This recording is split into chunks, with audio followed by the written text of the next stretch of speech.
What up, what up, what up? Thank you for tapping into Truth and Purpose Nexus. As always, it's your boy, Truth, also known as Truth is Never Favorite. In the year 23, Top G. Hope everyone is having a great day today.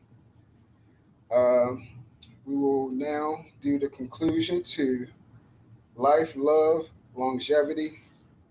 The first episode, we will have a returning guest.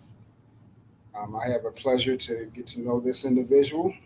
Those of us who know her, she is the poly mother in this space, and presents us with that interesting lifestyle on making sure that we are informed, we are educated, and we are less ignorant in their factor.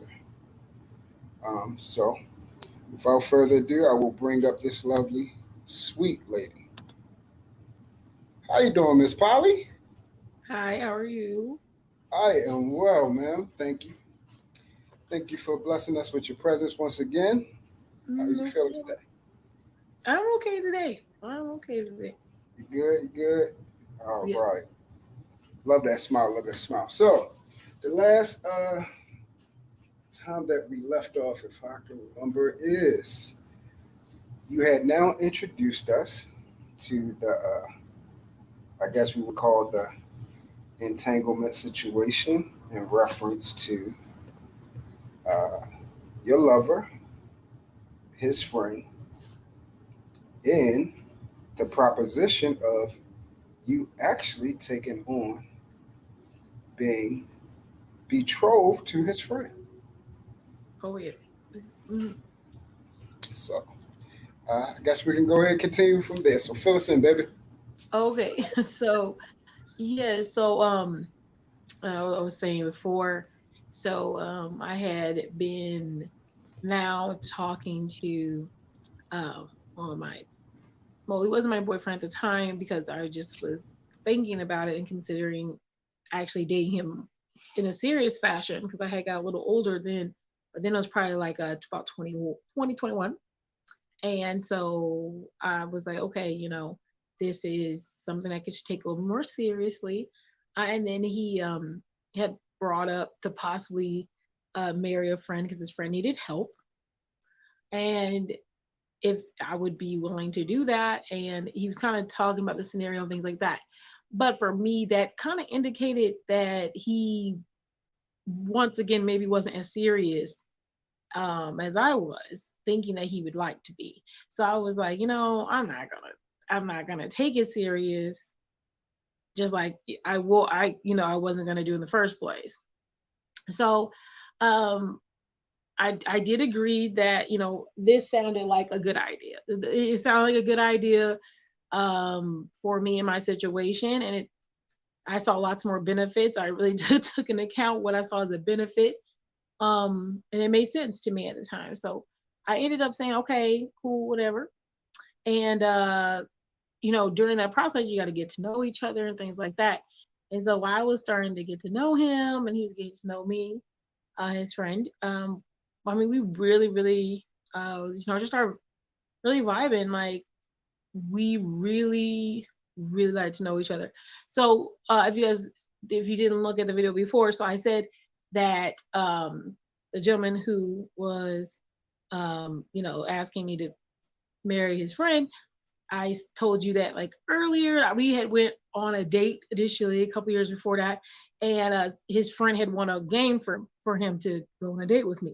Well, the friend who won the game, it was him. So I didn't know who he was, and um, we ended up having a lot in common. A lot in common, and I liked a lot of things about him, the qualities he had. So he ended up saying, we have to do this anyway. Like we could really make this the real thing. And obviously, once again, being persuaded. He told me some positive things and things that could be really good, and pleaded his case. And it was a little bit of a battle to kind of maneuver between, but I was like, yeah, but he's not taking this serious. I have to be married to this other person for so many years. and he wants to say, let's try to make this work for real. So why not? So we ended up, we kept being put in weird situations where the guy I was talking to had to keep coming. He came over to visit me and stuff like that. And um, my ex-husband at the time, ex-husband, he was there. So they actually had a conversation without me about how he would like to be with me. So he actually took the conversation with, they actually went off and had a conversation about it. But I didn't have to initiate the conversation. They did, and talked about it. And then I was like, okay. And I mean, we ended up just deciding that they had a conversation, and then that was it. I got married, and I was with my husband, and we were together. And so and then I ended up being pregnant by my husband, and yeah, we ended up having a child together. So that's I saw marry him, and like they were still friends. So like we would see each other and stuff, interacted with each other still. Um that just kind of kept happening. Our entanglements together went on for many years. But yep, I ended up having a child by my husband. Um Later down the lane. Like I said, one day I'm gonna write a book about this. We'll get more details. But yeah, later down in the lane, me and my husband, even though we did this for a particular reason, we ended up having to be like, there were some things that that weren't really mentioned up there. I had no issue really with him. We ended up taking in his grandmother. I don't know. Me and grandmothers don't tend to, great grandmothers especially, tend to not get along. So let me In the step Jamaican in community. a little bit, baby. Let me step in. Huh? So, uh, when we were to try to put everything in order, Yes. this was a gentleman that essentially his friend was a foreigner, correct? Yes. Okay, so which we have heard about. I've heard about this. I've actually seen people actually do these things. So, in reference, essentially, the deal was for you to essentially be betrothed to his friend for access here, correct? Right. Okay. So now, with that access, were you guys? Was it strictly business and no physical? You know, no physicalness, no physical things to be contributed to the agreement, or did you guys participate in physical activities, if you know what I mean? No. Okay. I actually, yeah, until I was actually with my husband, and even after I was with him, we didn't have any sexual interaction until after we were married. Okay. So the guy that you was with, his friend, which is now would be your husband, Yeah. you did have physical interaction with him.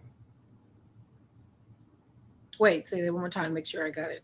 What you're saying? So the guy that you guys were getting married for him to have access here, correct? Yes, That gentleman, you did marry him, correct? I did marry him. Mhm. Okay. Now, was it strictly a business agreement, or you did take full advantage of being married to him and did participate in physical activity? Oh, what you're saying? Yeah, no, not until we were actually together. I'm not a cheater. I know No, that sounds. no, I'm saying Yeah, so. Once y'all got married, you did. Uh, yeah. I was with my. Yep, I was with him. I broke up with my boyfriend, and I was married. So yeah. okay, so you was at. So this is now no longer business. This was actually a full blown marriage. Oh, yeah. Hmm. Okay. Now, once that happened, how did the other individual feel about that? About a well, they had a conversation, and they said they were okay with it. So Okay, so everybody, y'all three was in full compliance of everything that was going on. Yeah, my husband decided, or yeah, my husband, he decided to have a conversation with his friend about pursuing me in a serious fashion. They had a conversation that I was not part of, and then it was we just that was it. Okay, so now the individual that his friend, which now has citizenship here, now is your legal husband, and now uh, through becoming one flesh, which is sexual activity, y'all are now actually married. Married. Hmm. Okay, so did you begin to actually love this individual? Oh yeah, Okay, so later on, now you said you have a child with this individual. Was this your first child? yeah, that's his first child. Yep. And this is your what, first child or second child? Oh no, no, it's my third. Oh, this would be your third and his first. Hmm. Okay, gotcha. Okay. So how long did that relationship last? Probably I don't know exact time off time, but it's probably like about two years, 2.5 years. 2, three and a Um, half years. And did y'all get an actual legal divorcement, or y'all are still um, currently married? I mean, well, I don't know if you know that, but you can't get a divorce within a time period, or the marriage is no longer valid, which then goes back to leaving them in the same position they were. Even though it was a contract that we decided on, I hold true to what I say, and I said I was going to do that and make sure he was good, so that's what I did. Um, I wasn't going to divorce him um, because of the legal matters that were part of it. And Okay. I made sure that I went on with everything, and everything was done properly. Like I didn't go, oh, it's not working out. Peace out. Right. I didn't do So that. are you guys currently, like, are y'all still legally married? No, no, no, no. After 5 years, we were good. Um, Okay. and no, but we still stayed together and everything like that. Like we were in the same house. Like I said, his grandparent had lived with us. Yeah, but I didn't, what I said I signed up for. I signed up for it, and I meant that. I was committed to that Oh, agreement. So that's what I basically did. Um, I also what I did was I sat there and um the first thing I did was I went back and, like, when like I said, we made an agreement. So I went back after we decided not to be together, and we talked about what it would look like since we weren't going to be together. And so that was something that we took part in. If you just bear, yeah, and we decided that we were going to take the steps to. Now I told him, like, we weren't going to be together, but we were going to continue to do those things. And if you can bear with me 1 second, Trish, just 1 second here, yes, guys. ma'am. Take your time. Okay.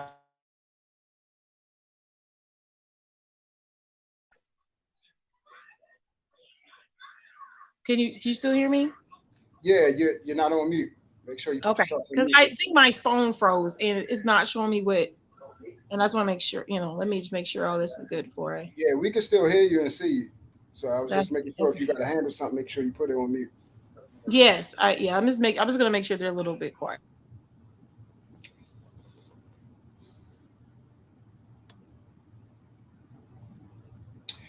All right. As always, please like, subscribe, and share. And if you would like to support the show,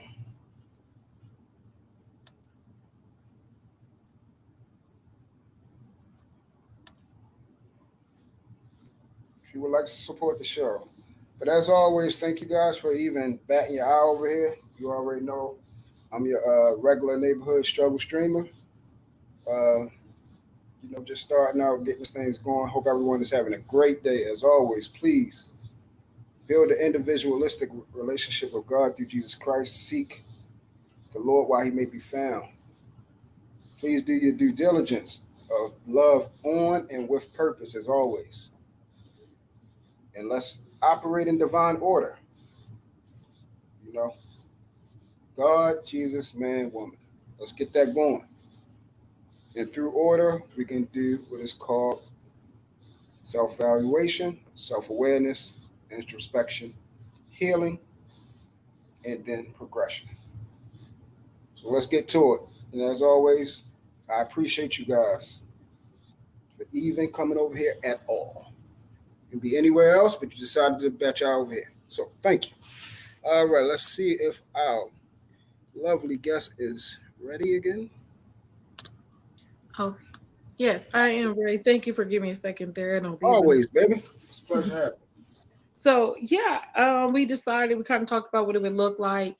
It was unfortunate, but I mean, we kind of moved forward towards that. I started I started dating a little bit again, and then I ended up talking right back to his friend again. I did. I ended up talking back to his friend again, even though we were still in contact with him. We still had contact with him, like we would do because they were friends, so we still had contact. But we ended up conversing again, and we started, yeah, kind of dated again there. Yeah, so we were dating a little bit there. Yeah, and then we started dating again, and then let's see what happened. Yeah, basically, yeah, we started dating again, and then a little bit more seriously, and I ended up I was still with him, living with my husband, and we moved to a nicer house and things like that.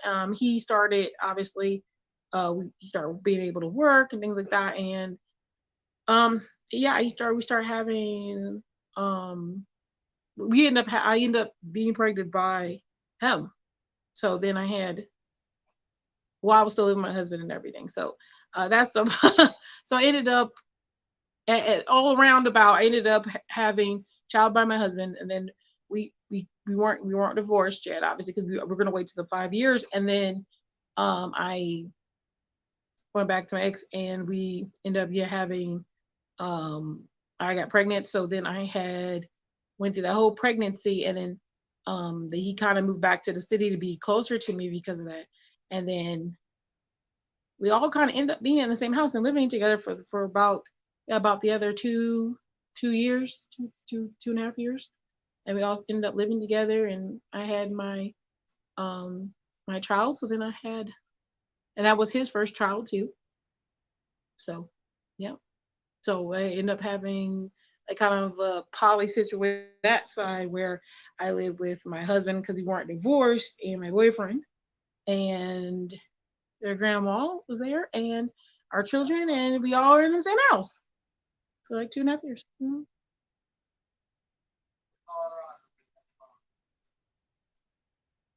Oh, I think you're on a mute, Truth. you. Okay.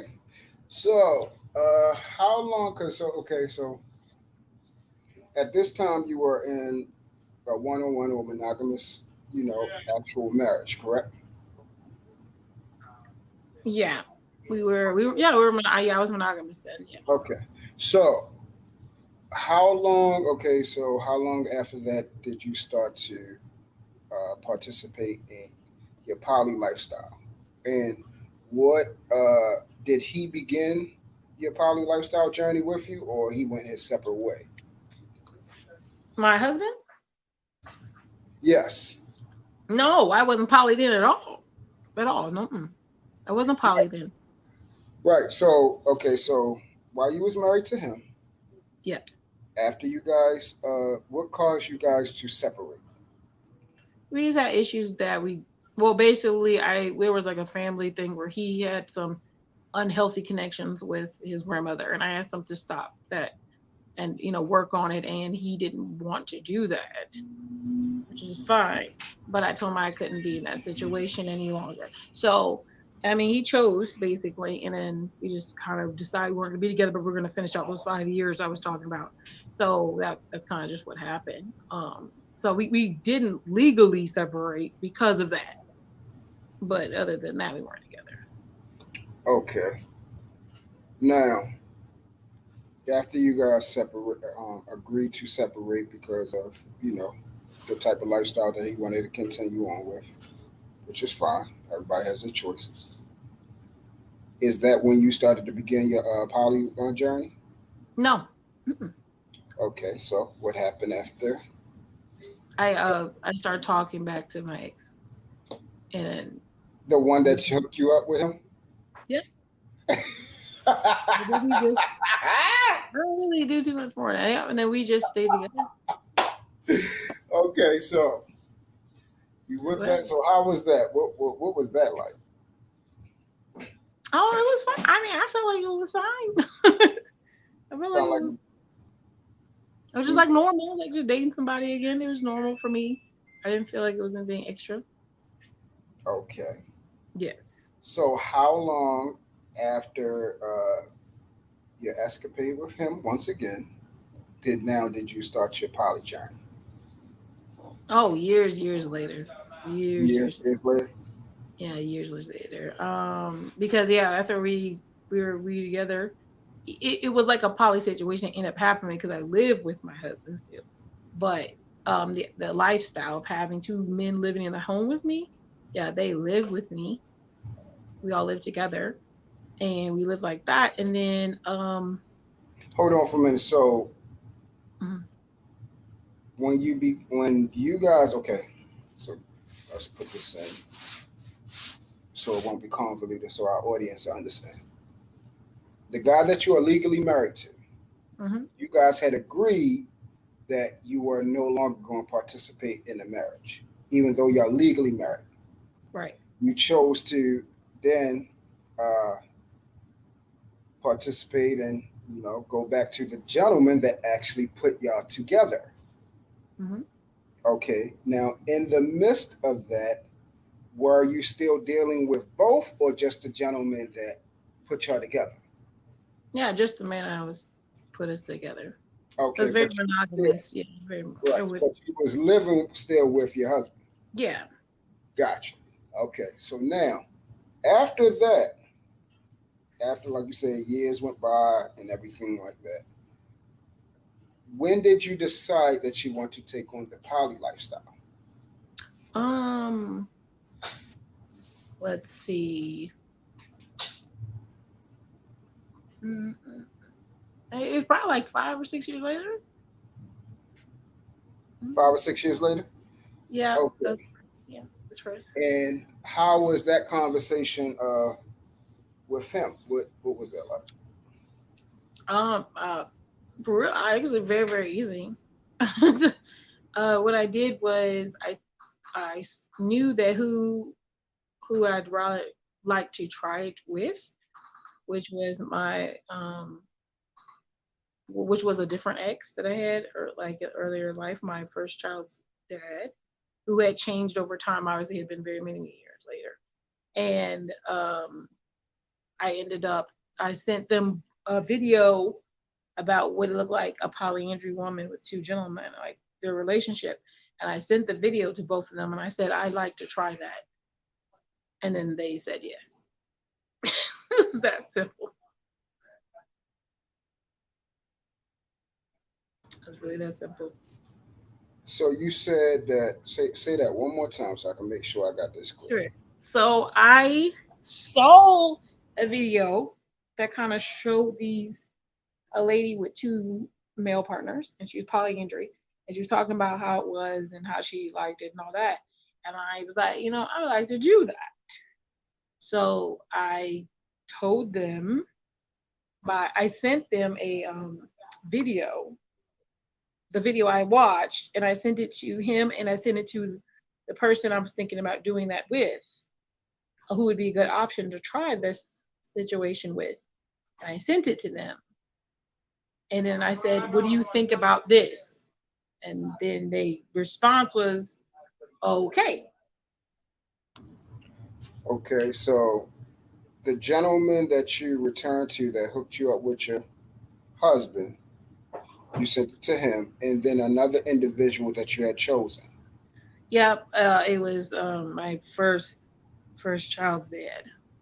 Oh, okay. So you went further back to your first child's dad Yeah, I kept it and right around. asked him to join with him. You guys. Yeah. Okay. And they agreed? Yes. Okay. And how was that? How was that experience? It was nice. It was very nice. It was a very pleasant experience. It was very wonderful. I actually really liked it a lot. So that even just confirmed it that I liked it. So I didn't really have any issues with it at all, honestly. I started dating him. Went to visit him. He didn't live in the same state as me. I went to go visit him, and um, just kind of just dated long distance. I didn't have any really issues with it at all. But like I said, he had already kind of experienced me, even though I wasn't with my husband anymore. I still work with my husband, um, it, just like a normal person would. I guess because people think poly, is a lot very sexual. There are things called platonic partners, which are partners you don't have sex with, but you are in a relationship with them. And I feel like that relationship that ended up being the way it was, there was no sex between me and my husband, but we were partners in life, regardless. We did our bills together, we raised our children together, all those things were still there. So it didn't change anything, but I was with another man. And that's why for the transition when I brought that up, it was something he probably could relate to very easily because he had already technically been in a situation like that, but without really knowing he was. Okay. So about so the three men that you had in your life was the man that you was legally married to, but you still had business arrangements with him, Mm, but y'all no longer was physical. And then you right. chose the gentleman that hooked you guys up. You chose to participate with him and your first child's father. And Yeah, and I was no longer with my husband at that point right, because yeah, the 5 years had ended. No, the 5 years had ended. We so actually y'all got was legally and physically yeah. divorced at At the time. that point, when I actually initiated actual poly, saying what it was and standing on it, Right. yeah, we were legally Okay. married. We Good. did. We were So legal divorced. okay, bet. So and you said that experience was good. Both men felt as though that they were enjoying themselves. They were fulfilled. They was getting everything that they thought out of it. Yes. Hmm. Okay. So obviously that didn't continue. So what caused it not to continue if everything was going well? Yeah. So we had brought it back to the again. I said in that story last time. So he decided he had wanted to have more children and he would like to be married.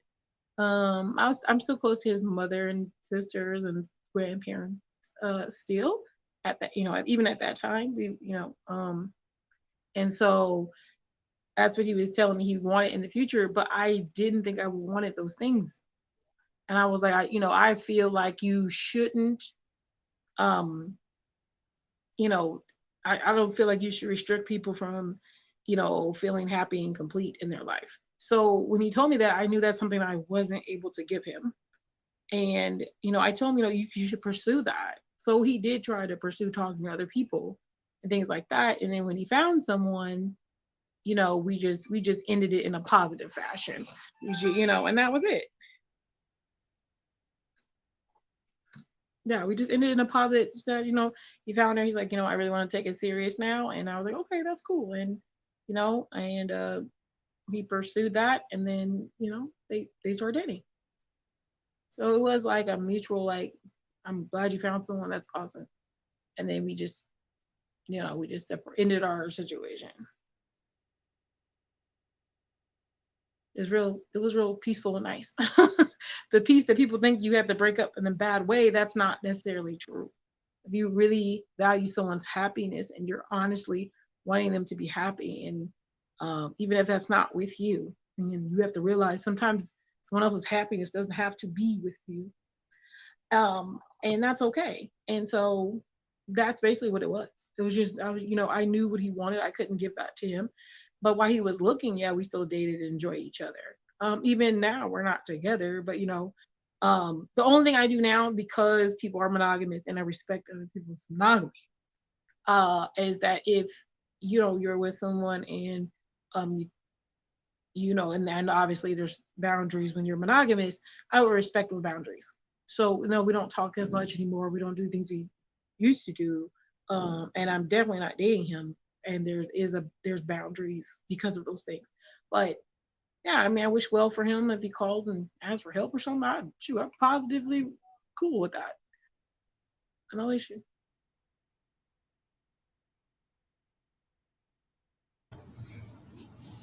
Okay. So how long before after after things settled with you guys, the first initial experiment, Hmm. how long before the next group of guys, and what happened to your child's dad and the guy that you always seem to return to? Well, I mean, I stayed with him. There was no. I mean, we were degrees together still. We were we were together still. Nothing Which one? really changed. We just weren't No, together. which one? Your child's dad or the guy that you always seem to return to? Yeah, now I have children by both of them. So basically, you know, I have children by both. So yeah, I just ended up just being with. I ran up with the guy who I had three children with. I was still with him, and then I just started dating again because I wasn't with my first child's dad anymore. That's all. I just ended up dating again, looking for someone different, and I get on So dating apps and stuff. you're not with you're not with any of your child's fathers now, right? Yeah, no, not anymore. Yeah, so that's what I mean. So after after the situation where the guy that you was married to, you went to a poly situation with the guy that you usually return to, and your first child's father. No, we weren't all three ever together at the same time. No. That's what I'm saying. Y'all never was Oh. together, but you said you was still doing business with him, right? At that time, not anymore. No. Okay. So after you left him, the guy that hooked you up with him, you was with him, Yeah. and your first child's father. Hmm. That was your first poly situation. Yeah. After that, did you? Uh, how long after that, and who did you begin the next Oh, I wave? didn't wait that long. I didn't wait that long because we just decided we were gonna. When he found someone and he wanted to become serious, we just weren't gonna talk anymore. So I don't know exactly the time frame, but it wasn't that long, maybe a month or two. I was Oh, still, I was in, still, I mean, it wasn't, there wasn't like a bad relationship experience and I needed to heal. It was nothing that took place, but other than we're just not, like, we're not on the same page for long term stuff. So I just started dating and I went on the app. Um, and I made an app that said I was poly. Um, and that, I mean, that was basically what I started dating. I just got myself on a dating app and I went to a dating app and I started talking to people. And let's see here. I'm trying to think of the how. So yeah, I started talking to people and I put myself out there as poly fully open on the apps. So on the app, I initiated, like my profile said immediately, like I am poly, blah blah blah, and I'm polyandry only, and it just said if you're interested, you could talk to me, and that's how that kind of went. And I didn't have really any issue finding people who would want to talk to me. okay. So did which one of the guys continue on into your next poly The one I situation? had multiple children with who introduced me to my ex husband. So me and him were Okay. still together. Yeah, me and him were still together, and we ended up. I told him I was going to look for other partners out on the app, and then I found a partner on there, and well, we can use some names that help too. So we'll use um cause we'll use for this one. His name is Holly. We'll call him Hollywood. So I started talking to a gentleman named Hollywood, and like we really clicked and got along very well. and we had a date, and I wasn't really interested in him at first because he's not what I would normally date, and I didn't feel comfortable. But I told myself, like, since I'm poly, I got to stop putting up these boundaries and restrictions that really don't make sense, even if it makes sense to me. And so that's what I did. So I just, I allowed him to have conversation with me, and he was totally amazing. So that was really great to have experience with him. And we started dating. Oh man, we like liked each other immediately. Probably like within 2 days, we were like, yeah, yeah. We're together. And we were together, and we started dating together. And the gentleman went to, my children, my dad, the dad of my three kids. He he started kind of, I think this was a little bit different because my first child's dad and him kind of knew each other to some degree, and they were kind of cool with each other. So, and they've always been in the same space because over time, obviously since I was 17, he's known his son. You know what I'm saying? Like, we interact with each other a whole bunch. I'm that kind of person. Like, I've always kept that family for my children very close. Like, so we go, when we had birthdays and things like that, like, everyone's invited, everyone participates and comes. It's like we're a whole group when it comes to our children. We don't divide. And since I am a mother of, I'm the first baby mom or whatever of all the people I've been with. I, I'm the first mother of their children. So there's no ever been like another woman. Even kind of now, I'm the only one. Other than the one I said, my first kid's dad, he just ended up having a baby like 2 years ago. So before that, though, for almost 16, 17 years, I've never had baby mama dramas. There are no baby mamas. It's just me, and we function as family and close. So we've never had those issues. So he kind of knew him. That connection was kind of, even though it wasn't like, hey, bro, but like when if he came and visit me, which he did do while we were dating, it wasn't weird because it was like, oh, that's just my girlfriend's, baby father, and we hang out, we go to SeaWorld together, we do all kinds of stuff together anyway. So that's why it wasn't weird when I first initially asked him. It was purposeful because I knew they had already kind of had that connection as just being in the same room with each other, being in a positive fashion. There was no issue. But this was different. This is someone coming from the outside coming in. And so I think he struggled with that. Now, one day I let him tell his little story. He's all, me and him, obviously been off and on for like what, 15 years, 16, 15 years. So me and him, we obviously, I knew he kind of was into lifestyles anyway. Always been in the lifestyles. Like, he's very open. He never was like really jealous of anything.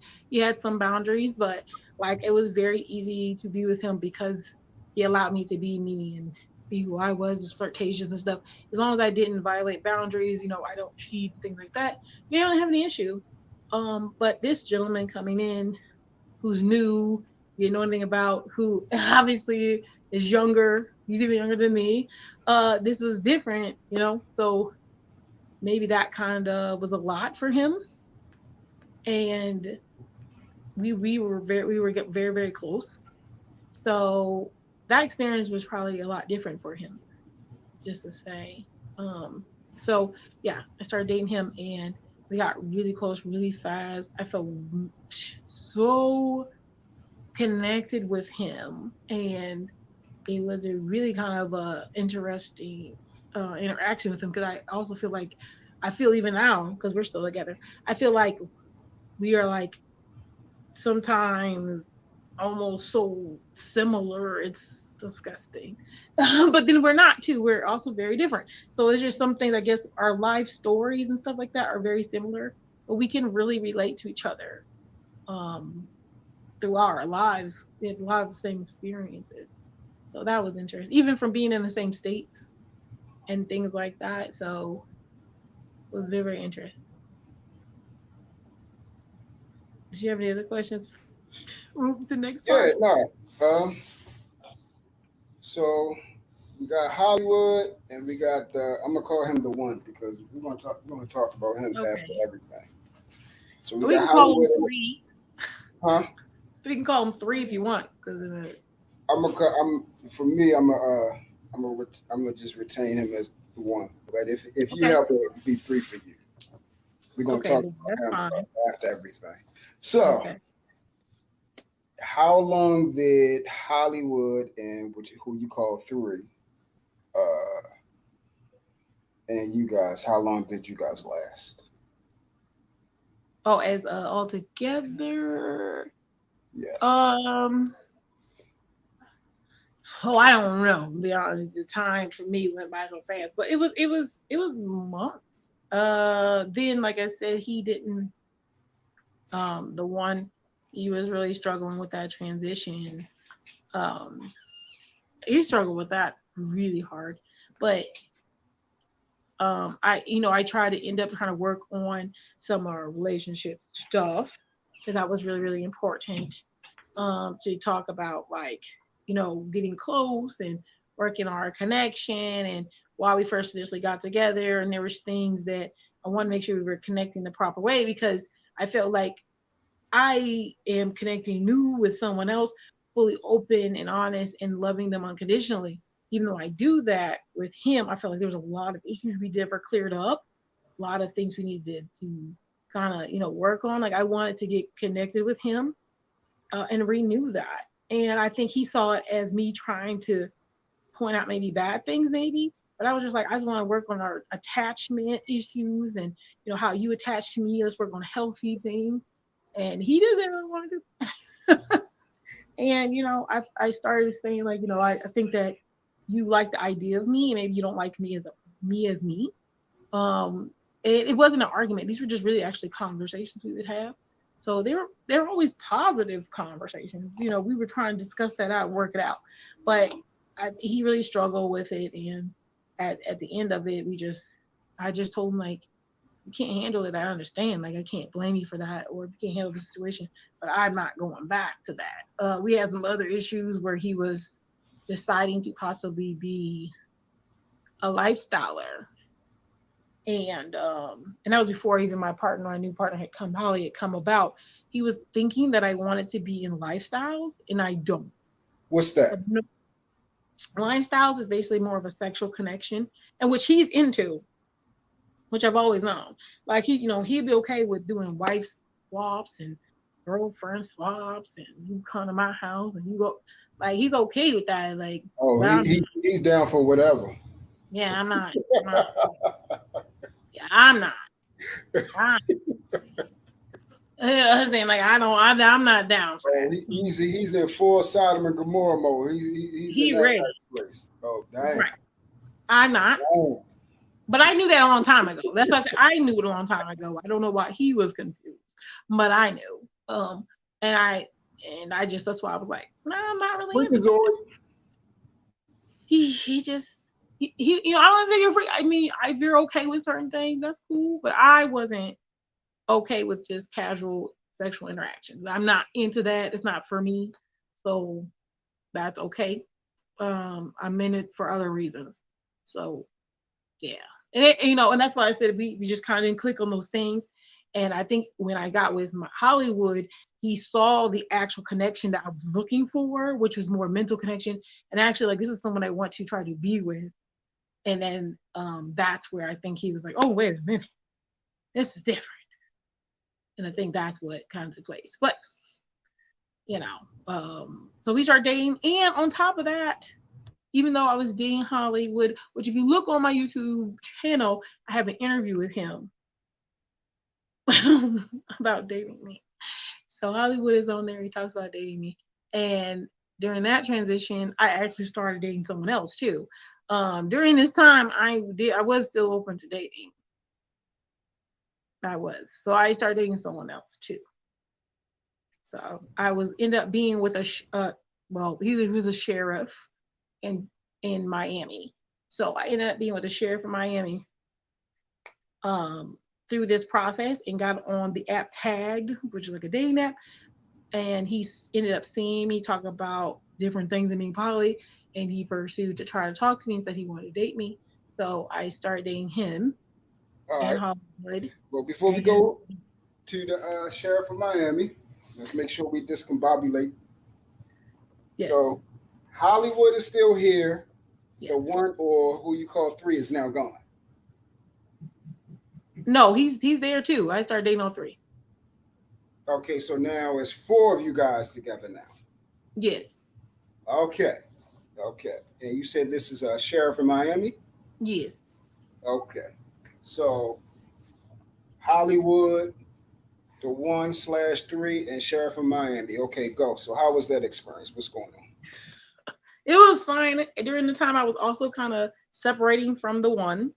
Um, Oh, he so was, you and the one are having problems. yeah, I think he was struggling with the poly stuff. Oh, I Um, bet. yeah, There's and a lot that's of sharing going on. So go ahead. I think he wasn't upset about the sharing. I think he was upset about the process itself, realizing I wasn't lifestyles and what it really was. That's where he was like, oh, wait a minute.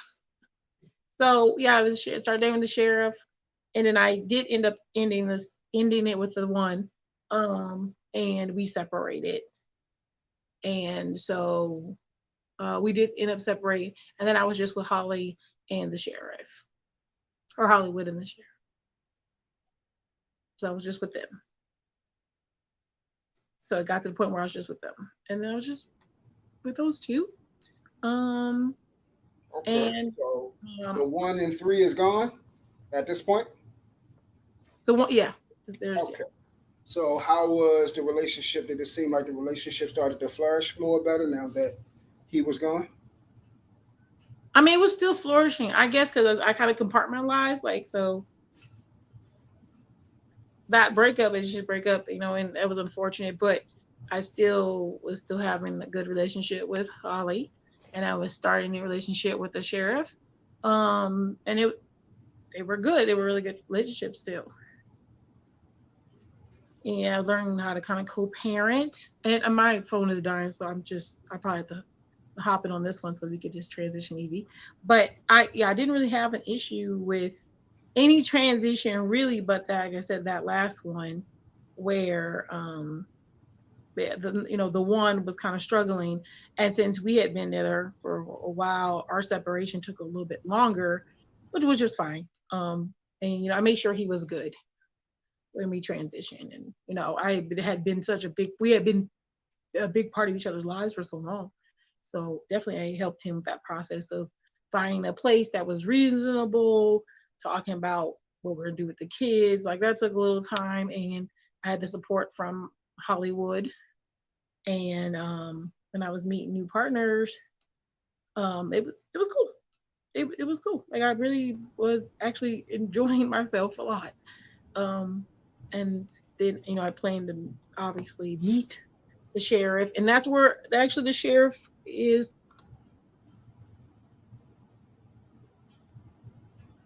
And so I just traded here. Oh, go ahead and switch on. Oh, my fault. Yeah, Go ahead and I'm switch about on to over. right now. Yeah.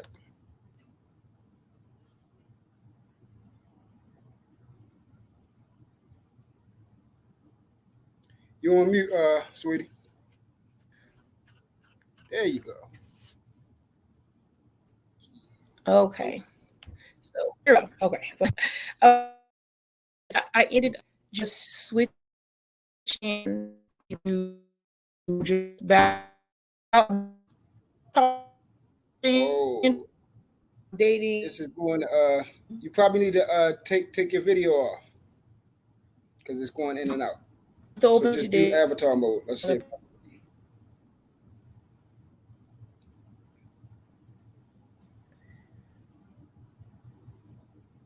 Let's try just avatar mode because we can't hear you.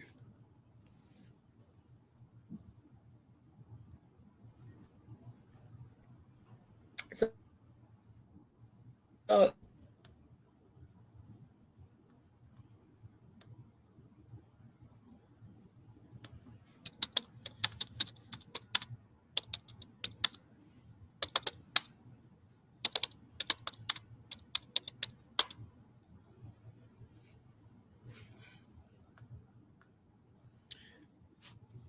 Give you guys give us a moment. I'm trying to contact her so she could make sure she just put it on avatar mode to see if that would keep her from blinking in and out. Miss Polly, we can't hear you, sweetie. We can't hear you at all. So try to calm down.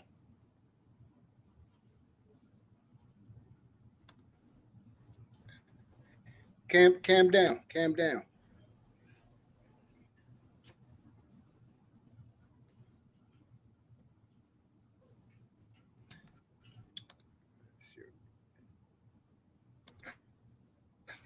Hello?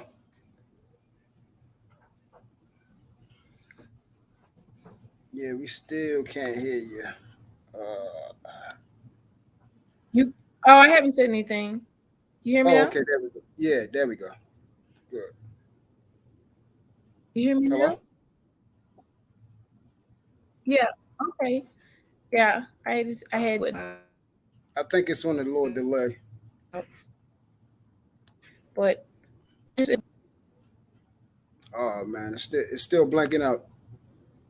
Still blanking in and out. Ah, you still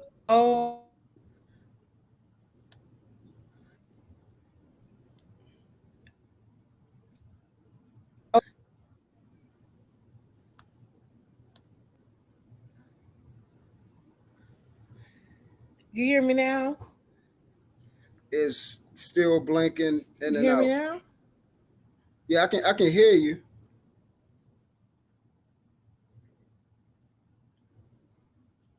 Now I can't if you're talking. It's like I want to keep talking so you kind of hear me and see where it might be a little slower. I do see it. So I switched it here. You still? Yeah, still Are you on freezing. the It's lower. Oh man. I You don't I have you don't have the can charger from your other phone?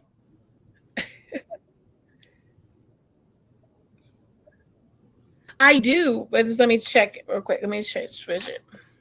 Yeah, Um, that was working great. see.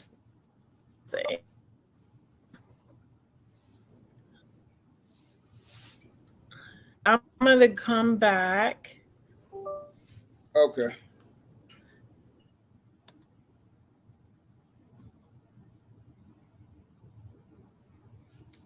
Can we go back to the days where our love was strong?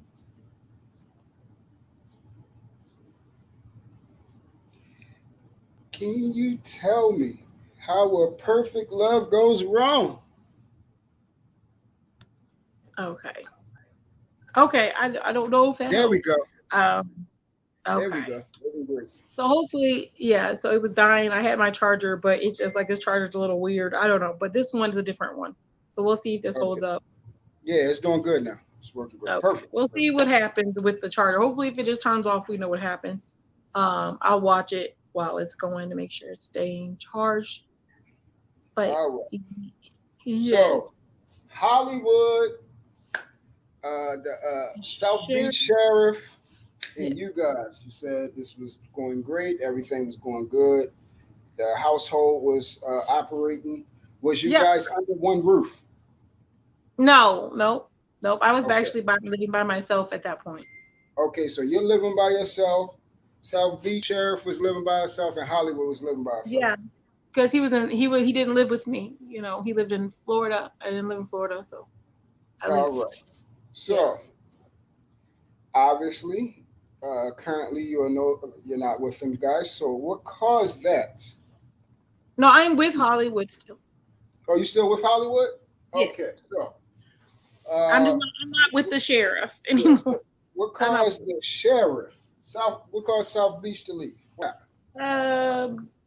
He ended up. Well, we ended up, like I said, when people are transitioning, because none of these guys are poly. Remember, they're all monogamous, monogamous heterosexual men.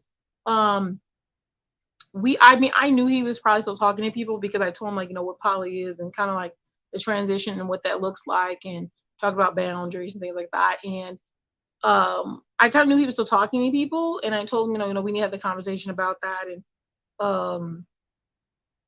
we were kind of working on that, but I ended up finding out he was involved with other ladies, which I wasn't surprised about, but it was like a big fiasco. The ladies that he was talking to, which were before me, before I came in the picture, he wasn't being honest with them about anything, and there was a big blow up between him and another lady. And so kind of everybody knew. It was a fiasco because we all started being on live, not on YouTube but on Tag, and so we all kind of knew each other. It was crazy. My partner Hollywood, him and the sheriff, those two. After I broke up with the sheriff over the kind of the drama and him not being honest and causing so much drama with. Oh, whoa! What drama? What drama? What's going on? What it was on live. No, I mean, he was dating other women. The women were upset because they found out he was dating other women. Okay, so he was dating other women. Was he not supposed to be able to date other women? Not when he was dating those women. Those women were not poly. What? They didn't know. I'm saying, what was the agreement between you, Hollywood, and the sheriff as far as other people? I don't mind if you have another partner. Those are things that I don't mind. I want you to be honest, and the other person needs to know, so you don't take their choice away to say no, and that you need to communicate that, and then we have to agree upon that. That is how it was really basically was in the beginning. So when we found, he did not do that, huh? So when he acquired these other women, he did not bring that to you? He was already talking to them before me. Okay, so you knew. Okay, so what I'm trying to understand is this: you knew already that he was already talking to women prior to getting with you, correct? No. So let me clarify this. All right. When he came to me and told me he was interested in having a relationship with me, he was under the assumption that he was not talking to anyone. He was not dating anyone. That's what he told you. Yes, that is how he approached me. That's what we talked about. And when he asked about what would be the condition, that's what I'm saying. I'm trying to make sure we get this straightforward. He said, Miss Polly, I am not dating, involved with, physically involved with, talking to any other woman at the time that he is approaching you. That's what he told you out of his mouth. Correct. Okay, cool. All right, go ahead. And then but I knew he was, just because of the action. I can see it, but I told him, I gave him an opportunity to be more open. I told him that you don't have to be afraid to have these conversations. That's what poly is about, being open and honest about what you want, and it actually isn't an issue. So that's the key thing right there. You said I told him that. He lied. He denied. Yeah, he denied. Yeah, even though he lied to you, saying, "No, I'm not messing with nobody." You knew he's a man that has women. Oh yeah, I knew, and I know it takes time. I know it takes time for guys to wrap their head around it.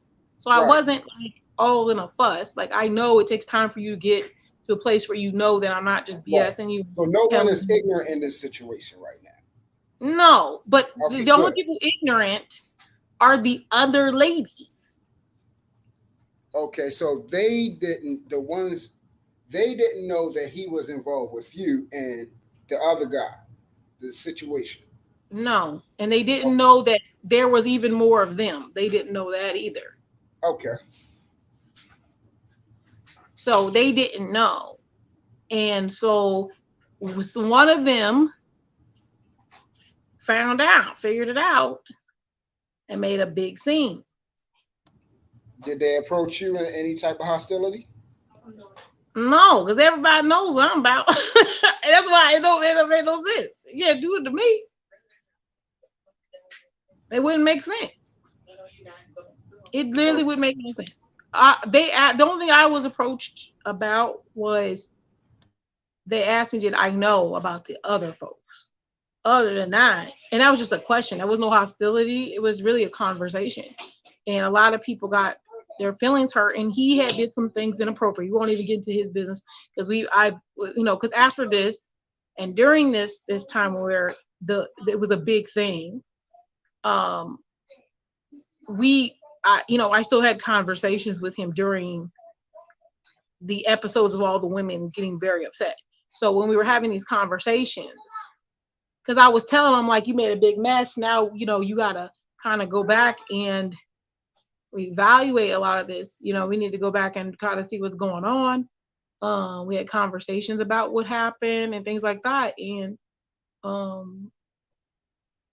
was telling him, like, that's wrong. You had no reason to do this.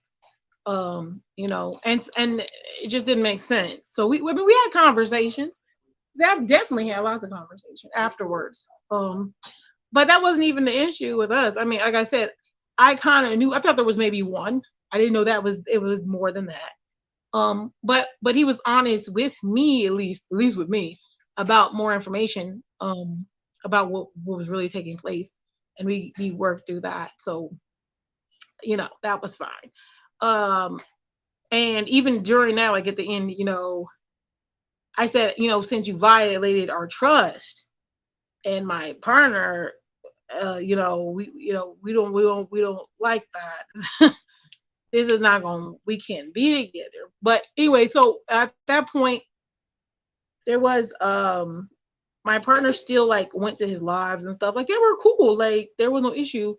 And I'll be honest, I don't know what. Oh, I kind of do a little bit. There was just like they started kind of getting into it because I think there was no trust. I think the sheriff thought that my partner was trying to take up for me, and he wasn't, because my partner is not like that.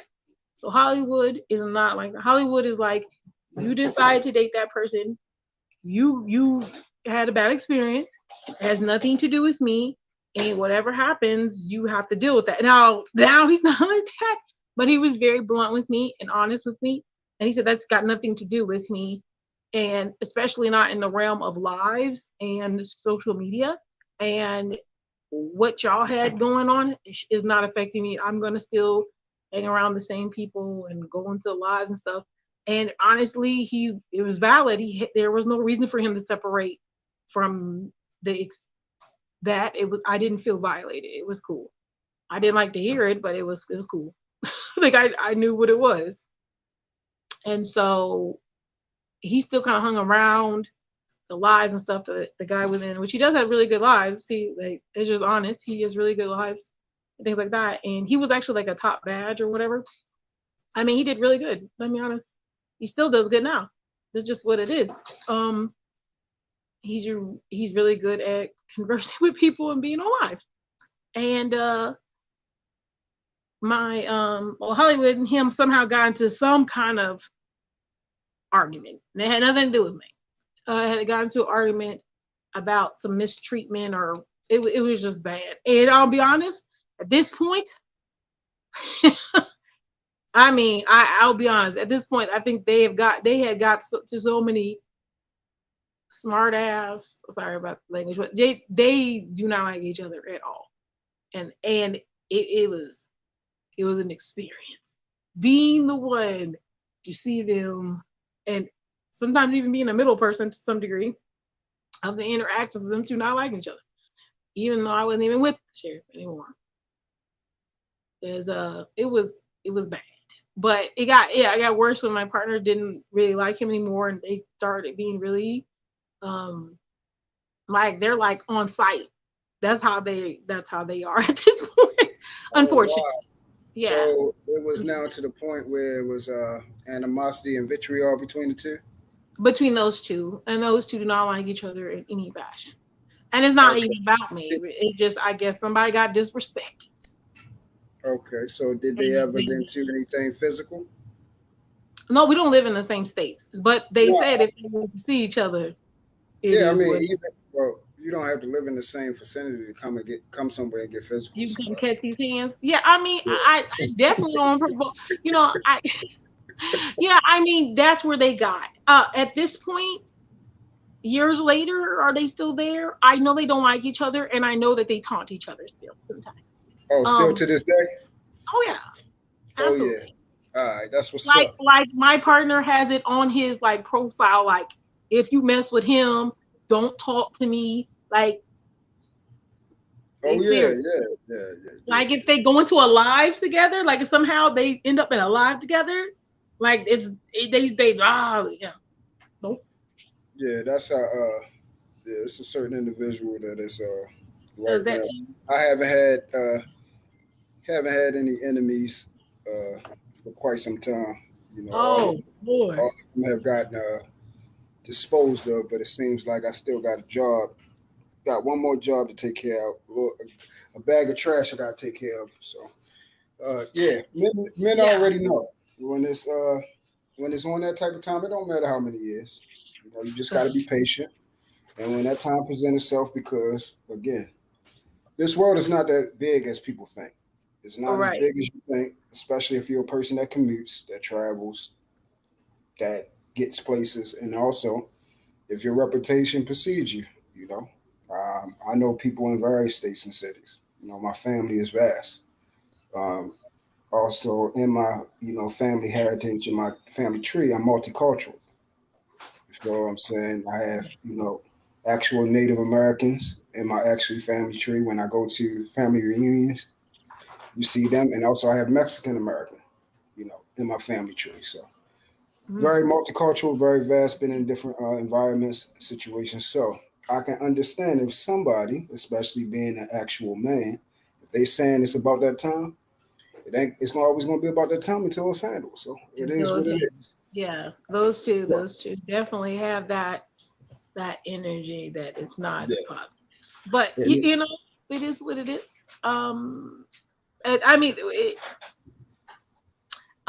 know, at first, like I said, I still had contact with the sheriff because of well, I mean, for a while, I had to.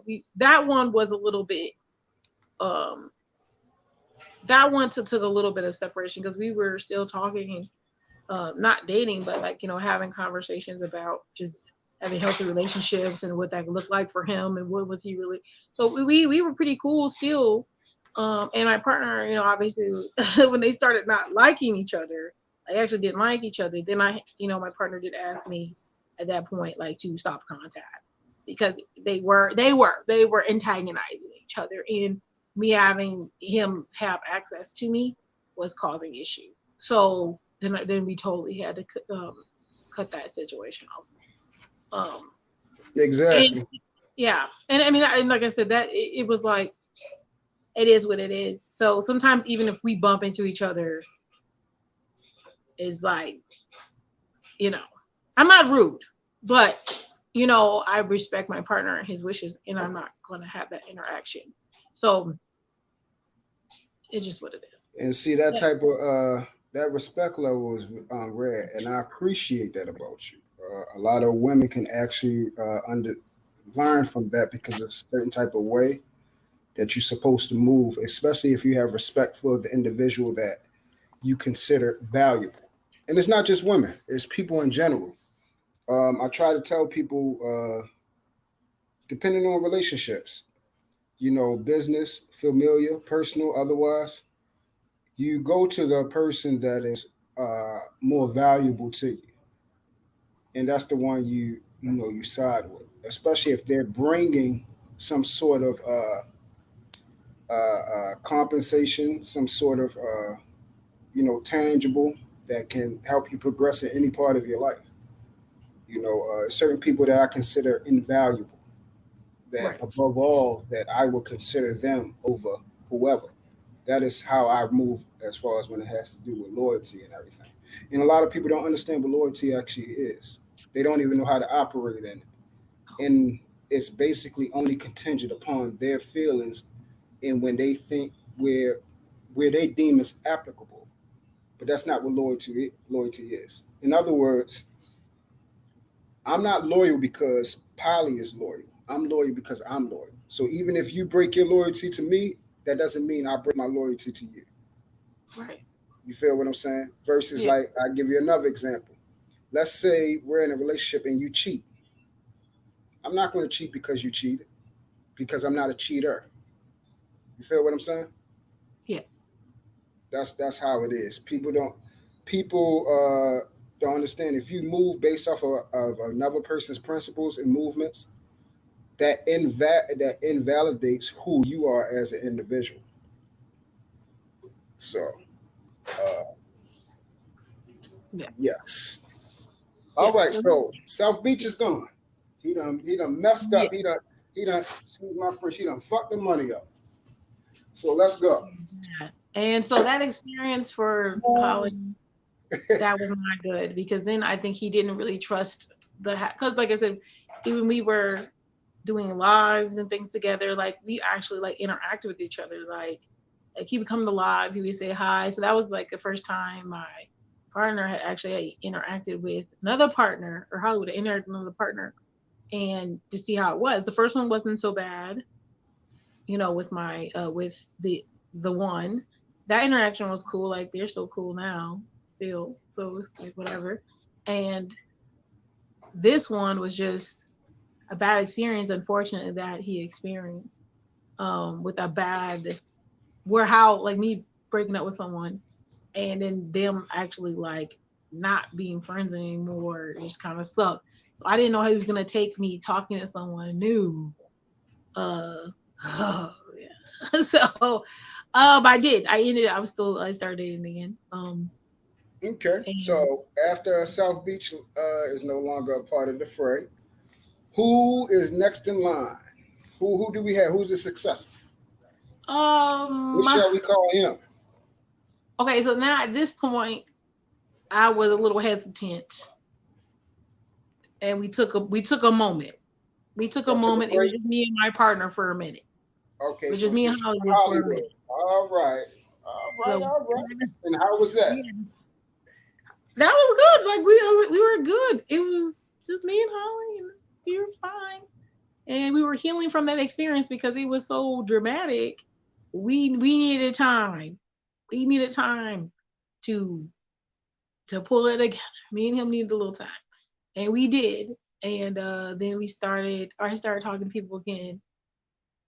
Um, but I didn't jump into. That's where we started talking about the commitment because the sheriff and me, we talked for a little bit. Okay, most people who try to talk to me, they don't be like, oh, let's talk for 3-4 months. No, most people talk to me are like, we're together. That's all it's always kind of been. So I don't like, I never vet, I wasn't vetting. So now we were talking about, me and him were talking about is vetting people and having a process to that. So that's when we started kind of adding pieces because that was traumatic. So let me try to think. There was a lot of people we started talking to. We even considered possibly adding a woman and us being polygamous. So which was fine too. So he started kind of talking to a few ladies. So he took it on. See, I needed a break. So he took it upon himself to try to talk to some ladies. And he was going through it a little bit, finding ladies. Um he found a lady and she was very lovely. I like her. She was very lovely, lovely, older lady. Not to, I say older. I'm saying it just because she. Ooh, so we went to the feminine energy this time. So we adding a lady. We added a lady. We talked to some ladies. We did talk to some ladies. Oh yeah, we talked to a couple ladies. Yeah, we talked to some ladies, but we were vetting. So now we have a new process. We don't just jump into the relationship. We vet. Okay. So the vetting process. How take me through that? What are some of the things that you guys inquire? So now we were gonna take time to get to know people and see what they want. Ask more questions and just be a little bit more thorough with vetting people to who we want. And I was okay with if we had a lady, it was fine. You have to have really restriction. And I paused on dating men. And so he met a few ladies. One was really wonderful from Louisiana. She was really, really nice. We dated her. Well, you know what? We weren't dating her. Technically speaking, we were vetting her. That was a couple months. So we got really, really close. When I say we, I'm talking about me and her. My partner, though, on the other hand, wasn't sure if he wanted to commit. So, like, you know, that was interesting. And she came to visit us and stuff.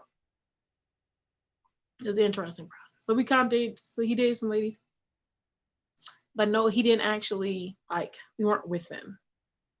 So what we kind of do is call it like, are you committing to us? That's like the actually like we're together. So we never got a commitment from anyone, but we were vetting folks. That there was a few. One, I was like, okay, she's cool, but my partner decided he didn't want to commit to that. And then another one that EJ talked to, same thing. And then I think he kind of decided that he didn't know if he wanted to actually commit to anyone else. So he didn't. And if the people were like, oh, well, he's just chasing. He actually didn't even have any sexual relations with them either, which was interesting. Yeah. So, yeah, he definitely is like, he's like, he feels like if he's gonna give it to someone, it's gonna be they deserve it. I don't know. Listen. He didn't really commit to anybody, but he definitely was looking a little bit. That's what he does. He kind of vets people. Okay. So at this time, y'all was participating in inquiring, requiring feminine energy. Did you also, were both of you guys able to physically participate in physical activities with the lady? Yeah, no, so I say he didn't, and neither did I. Oh, so you guys didn't get to that point. Mm-mm. So this was basically a failed mission. I mean, we still want to vet them. I think, it's important. Okay, I'll tell you, for some of the ladies, they didn't get very far in the vetting process because a lot of ladies started to compete with me. And my partner at this point, he took our relationship very, very serious. So he didn't, if you ever started talking as if you were competing with me or you wanted to somehow it to be him and her or that person, he would cut you off. Because that's not what he understood. The process of what I was trying to do was make a family unit and that we're together. And so if a woman ever came to that space and sounded like they were violating that, he just cuts it off. There is no like talking about it. It's actually pretty real. Okay. So after that little experiment of vetting and getting to know different women and everything like that, how long until you guys had, your next, the successor? What's the next gentleman's name? Yeah, we did. Yeah, so yeah, with the ladies not going through, and then after one that we kind of liked, I think he ended up saying like he didn't think he wanted to. He didn't want to add any committed people, and he didn't think he wanted to date anyone else. So when he said that, he's like, I don't know if I'm actually poly like you, even though, and that's fair. I'm glad he got to try that out, to see if you would actually like to be poly. He's like, I don't think I'm poly. I think I'm monogamous, and I would go back to monogamy if we weren't together. And I was like, okay. And that's fair. I'm glad he, expressed that to me. So when he said that, and I was like, okay, well, maybe I would start dating again. So I started dating again, and then so who's next? Okay, so I was trying to vet people, and we had to come up with some new rules or boundaries, and I started talking to another younger man. Dang, they keep getting younger for a second. I don't know what was going on. I had started dating. Uh-oh. Getting younger. It was a bad idea.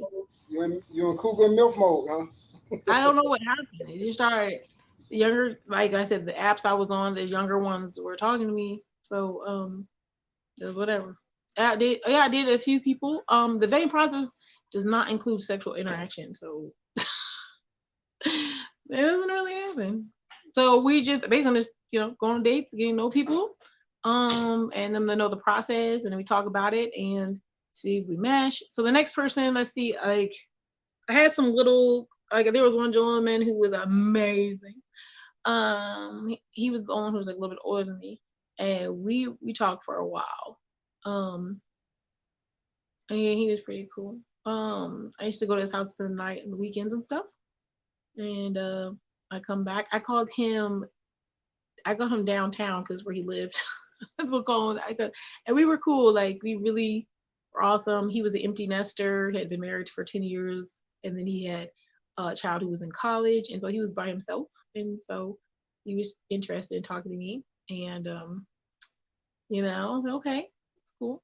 Talk about poly and all that great stuff again. And he was the next one I kind of, chilled with. I liked his energy. And then that one didn't work out. I don't know. That one I felt like I wasn't sure if I wanted to commit to him either. But I definitely was trying to get to know him. And then, okay, so we'll skip to the one who I actually I committed to. No. Hold on, because this is important. So you said you had a candidate, but you said that this one wasn't okay. So you said Hollywood at this time, he really wasn't all the way in.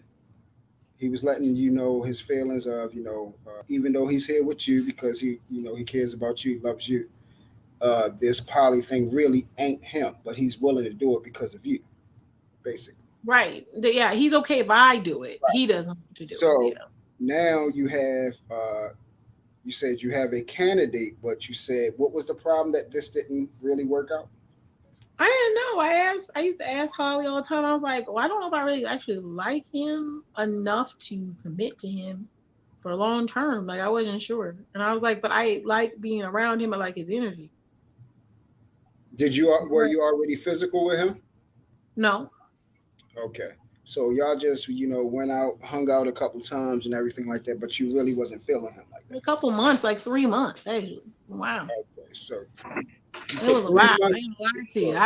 I was like, you was trying, but it just wasn't connected. I wasn't connecting to him like that. And at this point, I think too, what poly makes you do is you don't have to rush to say yes, if that makes sense. And I guess that was part of it. It's like, if you're not sure, you don't have to feel pressure to commit to something you're not wanting to do.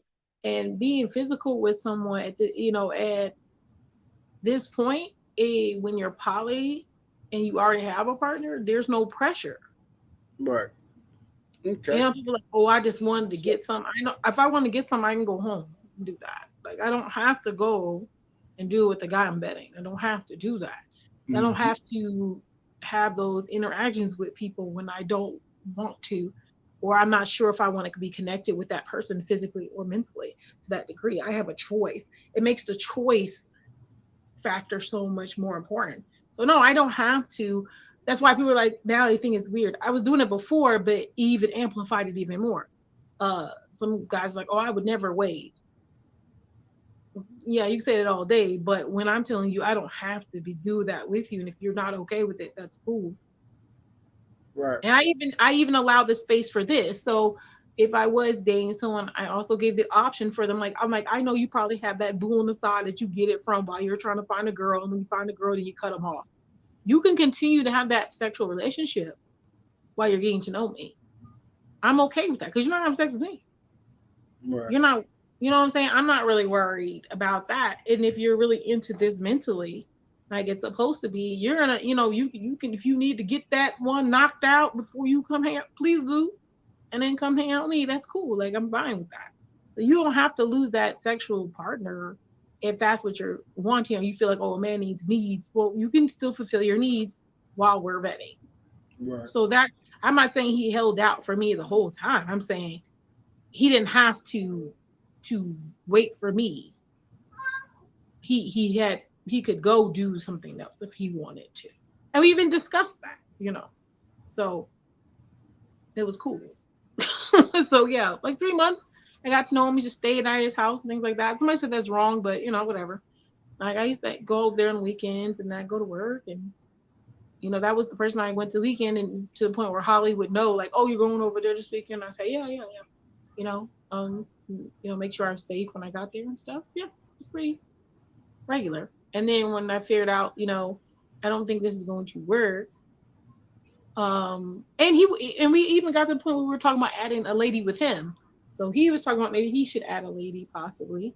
And that was something that could possibly occur. And the dynamic they were talking about was fine. Actually, it was okay up to the point where they started talking about hiding. And then I was told them, I said, I'm too open. I don't want to be hidden. And that was an issue. Like, I don't want to, like, if I'm at a store, you deny who I am because you have 2 girlfriends. Like, I'm not doing that. I'm not going to do that. So that was kind of like a negative factor. And then I moved on to not, I decided not on that one. So then like I said, during this time, I'm still dating. I think people think I'm dating. You just have a level. So someone asked me, I think a big question someone always asks me is, what's the highest number I've dated at the same time? And I say 8, because I can do 8. That's a lot. And 8 is a high number, and 8 that's it. That's my max. The 5 I can do, and this is when that started taking place. When I started having people that I was vetting hard, it is a hard situation, and there's people that I was just getting to know. This is when the method of the rotational dating started. So I have a whole method of rotational dating. And this is where that started taking place. That started forming.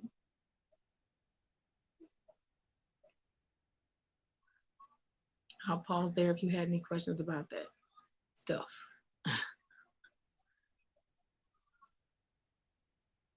And this happened kind of in a short amount of time also. The rotational dating happened kind of right around this time, but like a couple months.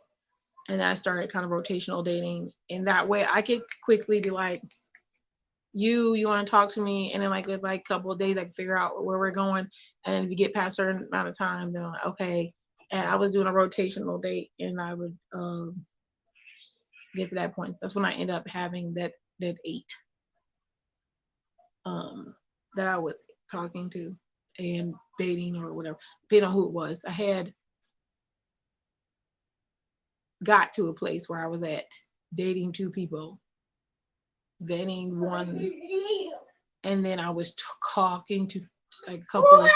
I was talking to a couple. Talking to a couple, and then I engaged no people. Yeah, it was interesting times. Interesting times. So yeah, that's what I did for that part. Then I ended up talking to a guy named Marcus. Marcus is young. Marcus was young. He was 28. Marcus is 28. And we started talking, and I actually did commit to him. I ended up committing him. So Marcus committed me, and we actually were together. And we were cool. So I was dating Marcus Hollywood, and I'm doing rotational dating and vetting folks at that time. So then I did have 2 partners, rotational dating. There was actually a lot of interacting with other people. That's why I said this rotational dating is something not everyone can do. You have to have, you have to be able to interact with a lot of people at the same time.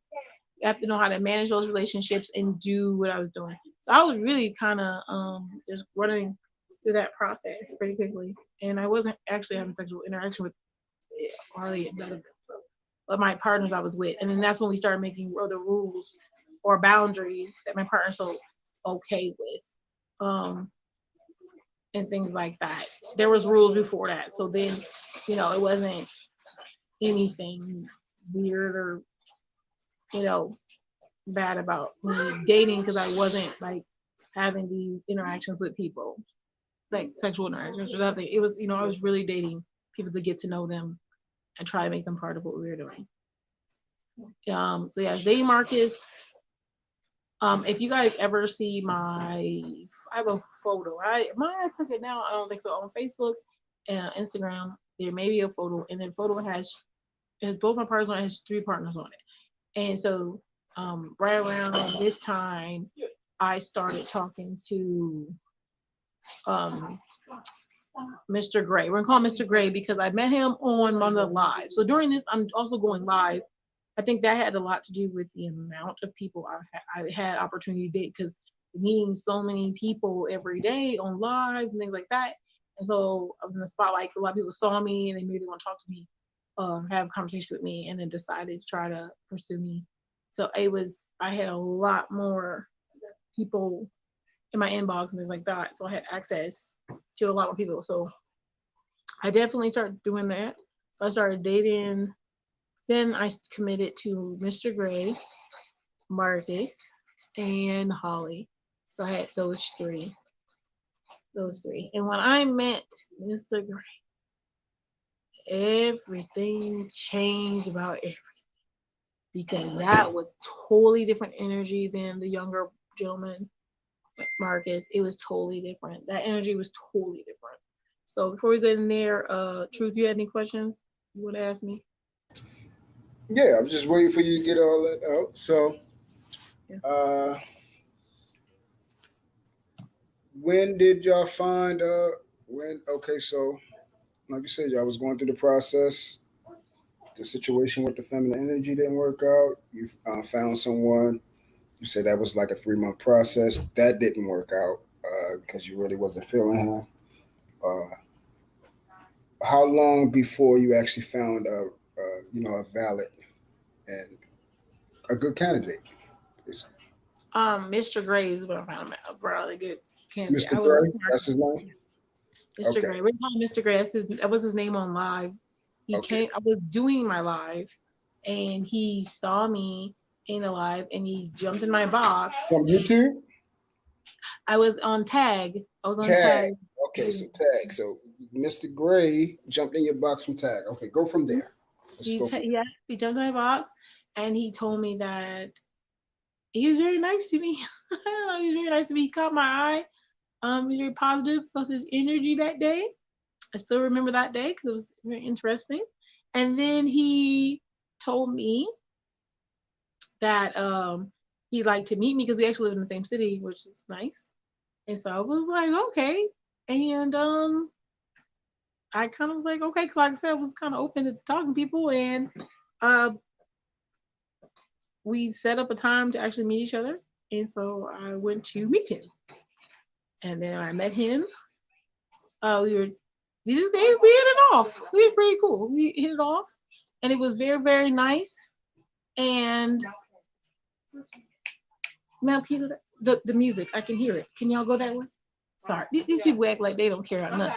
Stop talking. Okay, so anyway, I met Mr. Gray, and I went and we hung out. And we went with my sister, so we didn't, it wasn't like by myself. She hung out, and then we hung out for just a little bit.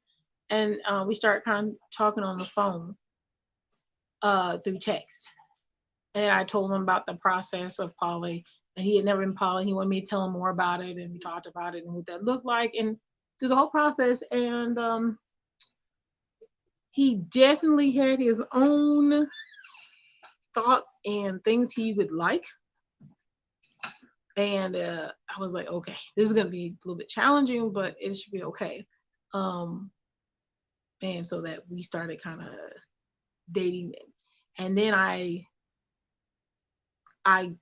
took my numbers down from 8 to about 5, and then I went to the 3. So definitely Mr. Gray had some rules and things that were important to him. And I feel like we had a really, really, really strong connection also, which I was really surprised about.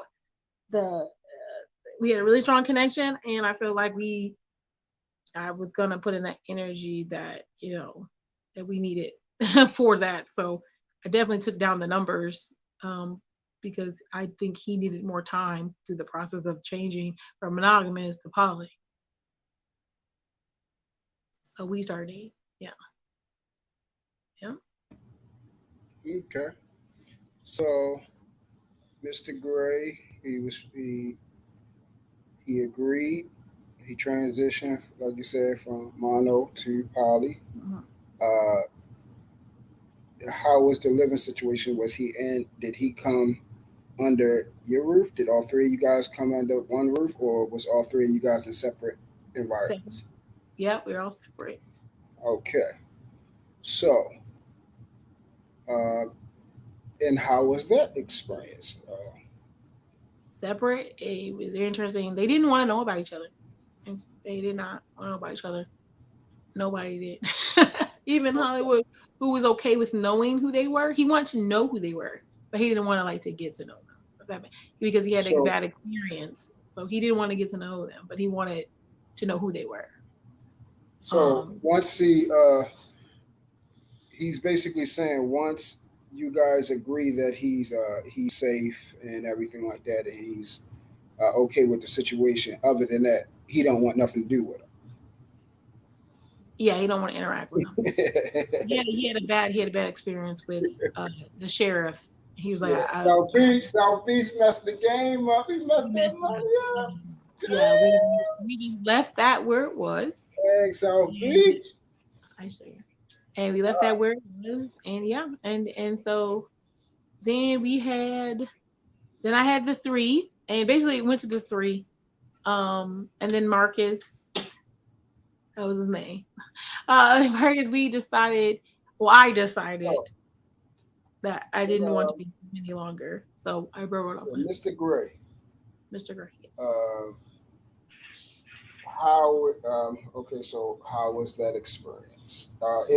Is Mr. Gray current? Is that now your Yeah, current partner now? yeah. Okay, I'm so still it's talking. Hollywood, Mr. Gray, and you, right?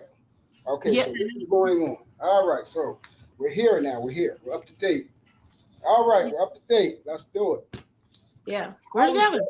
How is that whole experience going right Yeah, after Mr. Gray, me and Mr. Gray had some like his transition was very different from Holly's transition. Definitely had to work on relationship stuff, uh, things that happened before hurt and things like that. We actually really worked on those things. now? Give us some Um, examples, like some things that someone yes. from transitioning from a monogamous one-on-one relationship uh, to poly. Some things that he expressed that he was going through and having trouble, and some things that you will have to work through. Right, trust. Trust is a big one. Um, Trusting your partner to do what they say they're going to do, trusting them that they're going to keep their commitments.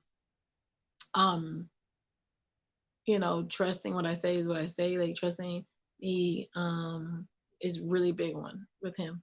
That I mean, shoot, that's going for a long time. Um, the level of commitment. I know a lot of people who transition from monogamy to poly, committing fully is a weird thing for them. It's like they almost they'll say, "Oh, well, that means I can have you. I can give you little pieces of me and not the whole thing." And I tell them, "No, you're giving all. So you can't not call me or not talk to me because you think somebody else is taking up that time. Your relationship with me is your relationship with me, and no one else can fulfill that but you." If that makes sense. You can't depend on someone else to fulfill your relationship with me. And so that seems to be a difficult thing that people transition have. Um, so you have to kind of help them through that process of learning that. Um, yeah, those are the big ones because it just had to keep going with the trust and the consistency. Um, those are the two big ones, and we worked on that for a very long time. Um, I think that overall though we just kind of really liked each other. We really enjoyed each other's presence and time. Um, and we ended up breaking up like a month or two But even though we were broken up, like we were still talking to each other because he said Oh wow, you actually broke up? we did break up. The reason why we broke up, he said that he's like, I'm in love with you, and I said okay, and I told him I wasn't there yet, which was true, very true. I wasn't there yet. I said, well, one day I'll get there. I'm not there yet, and he asked me to actually just be monogamous, and I was like, no. I think that's what I said, no. So, and he was mad. He was mad. He was mad. He was mad. He was mad, mad, mad. And I was like, I'm not gonna be monogamous. Like I have another partner, and I'm dedicated to them. I love them, and I'm not gonna break up with them because you just want to be with me by yourself. And so he was like, well, I don't think I can do this, and he broke it off. That's what he did. Broke it off with me. And I told him I just respect his wishes, and I understood if he couldn't handle it. And we still talked and everything like that, and still hung out. Even though Holly kind of told me, he was like, you can't keep doing that. I was like, I understand. So, I talked to him about it, and I said, why do you keep running from me? You obviously want to be here with me. So he's just like, I don't know. And so it just ended up, I was like, you want to try to do this? You just, I'm not going to leave the other person. And he was just like, yeah. And so he did. He decided to do it again. Yeah. Then we got back together. And he took a while to get back. He took a while. He thought about it. I did consult my other partner a lot about it. I was like, I'm waiting for him to answer me. I want to answer me. And he's like, man, let that man decide where he wants to be, because he has to know it. You can't just try to hurry it up because you're ready. Said, okay. So we ended up being mad together, but we did take a break, and then we got back together, and we ain't never been not together. So that was nice. So he has his, he had his moments, and then we just worked on strengthening our relationship from there on. We just kind of did that, and then as that started happening, they started kind of interacting with each other more and more, and that's when they kind of get to know each other a little bit, and it just grew from there. And then eventually, it got to the point where we did things together sometimes. That was interesting because they, very. I was worried about the interaction because that's how they are, but I was like, oh, I wonder what they're gonna say to each other. I don't know. It just felt very concerning. But they did great. They vibe, man. They vibe. They've been vibing ever since. Now they say that's my brother, and that's where we are.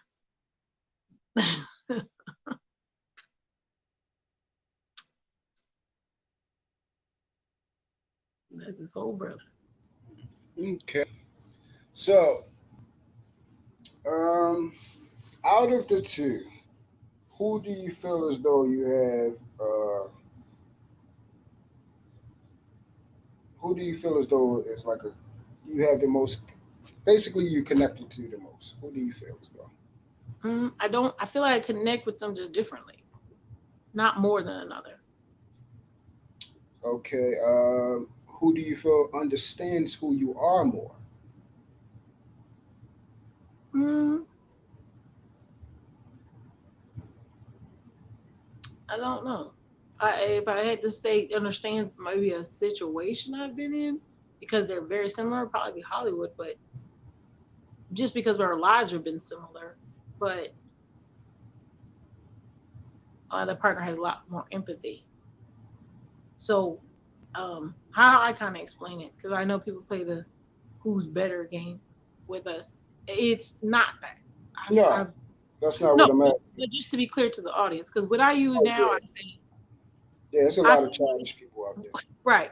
When we get to love, for me, when I get to love, when I love you, I just love you. And how I love you and how I care about you, or it's just like, I know people hate when I use children, but it is very similar. That's the only way I can think of giving the example is because if you have two children and one of you guys vibe on sports and all that together. You guys are probably closer in general with activities and stuff. But your other kid, you guys have great conversations about stuff that are intellectual. It doesn't mean you love more than one or the other. It just means when you like sports, you guys kind of go over here, and that you have better conversations over here. It doesn't mean you like one more than the other. And that's how I kind of feel. I feel like when it comes to my understanding of things that I've gone through in my life, probably Hollywood being him, we vibe. But I'm like, that happened to me. You've been in that place before. You can empathize with me. You can feel what I'm feeling. The other one, like where he's gone through a whole nother life process in me. So he may have insight on something I can't see, or he understands something, and he can share that with me. So it just depends, I guess, on situation or something. So, but once you get to love, you just love them. Okay. Now, each one of the gentlemen, if they choose to date other women, they can, correct? Yeah, I'm okay with that. And what if each one of them wanted to bring another woman into the mix? Are you okay with that as well? That would not bother me anyway. That's why I kind of end up being polyamorous or polyandrous, because my partners don't want to commit to other partners, especially Mr. Gray. He has that's where he's at. He doesn't want any other partner. He is fine, and that's what he has told me, and he stands on it. Okay. Um, and as far as, let me see, do you believe, okay, and are you currently dating? Yeah. And so you're currently dating. Have you had any successful people that you're currently continuously dating right now that you are cool with? I tried to. Well, I tried to speak recently with a gentleman who's in Pakistan, and Pakistan. that's interesting. Whoa. Oh, so you trying to mess with somebody in Al Qaeda, Taliban? No, he's pretty cool. He is pretty cool. It's interesting to be. I don't really date poly people lots, but he's what has been around poly stuff, so that's a different interpretation of it. He's pretty cool. He's a little bit younger too. He's 30, no kids and stuff like that. Um, talk about him on Poly by Nations, on the little series I have, and then um, I am talking to another person. Um, we've been getting close, and it's nice getting to know him. And I'm looking for long-term partners now, so I don't really want to date someone who's going to be around for like a month or two. So it's been nice getting to know him. And recently, like on a couple of days, I considered someone else has approached me, and they're married, which is fine. I've dated married people before. So they're married, and they're both poly. Um, which that's pretty cool actually. They're poly minded, and I like their vibe. That's all I can say for now. I haven't got that, for a couple of days. I have their vibe, and they approached me, or yeah, they said hey, and I'm like, hey, how are you? So they're pretty cool. Yeah, yeah. So I am dating. I am dating. Okay. So you have two men, and you are currently looking and dating more men. Uh, do you have an obsession? No, Do uh, do you believe this is so? You don't believe this is an obsession, not a form of addiction mhm. that what about any form of selfishness? I'm absolutely not so. And Why don't you believe this is any of the three? Well, I'm not thinking of myself in any of this. To be honest, if I find a connection with someone or I run into someone, it's if the opportunity to connect with them, but you don't have to. I think it's what everyone says, even when they ask me, am I looking or I'm open to dating. I like to say open because I'm not necessarily searching. If, and especially in being that we do stream, right? Get to have contact with lots and lots of people on a weekly basis. There are people who will come into my inbox, there are people who will talk to me, who are trying to contact me. So if even then, a lot of times I don't even pursue anything. I'm just having conversations and things like that. And then if in that moment that we have a good connection and things like that, usually it's them who says, "Hey, can it be more?" I usually do not go, "Hey, you want to talk to me?" I've actually only probably done that a handful of times where I'm like, "I really like you. I want to date you." I've only done that a few times. And every time I actually done that, it ended up not working out. That's the only time that I've actually done that. Usually they'll open up and ask me, and then that's a decision I have to make, or I tell them that I can get to know me and then see where it goes. So when you say the selfish, I'm not really seeing the selfishness. I guess that maybe you could further explain to me why you would think it was selfish, so I can clarify. But I am basically saying I'm open to dating.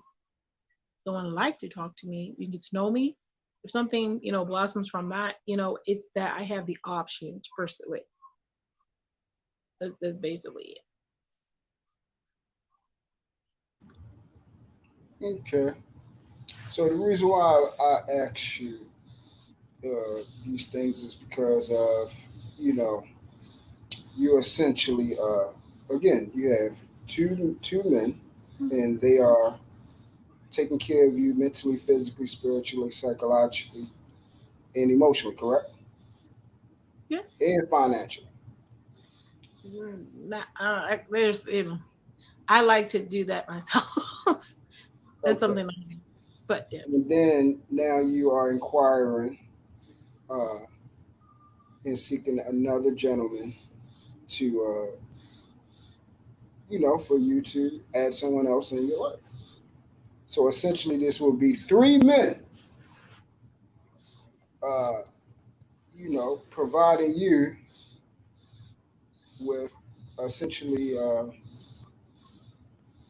qualities, uh, credentials, fortitude, stability, perks to one woman. But I'm providing them the same. So So you I have, provide them the same. Absolutely.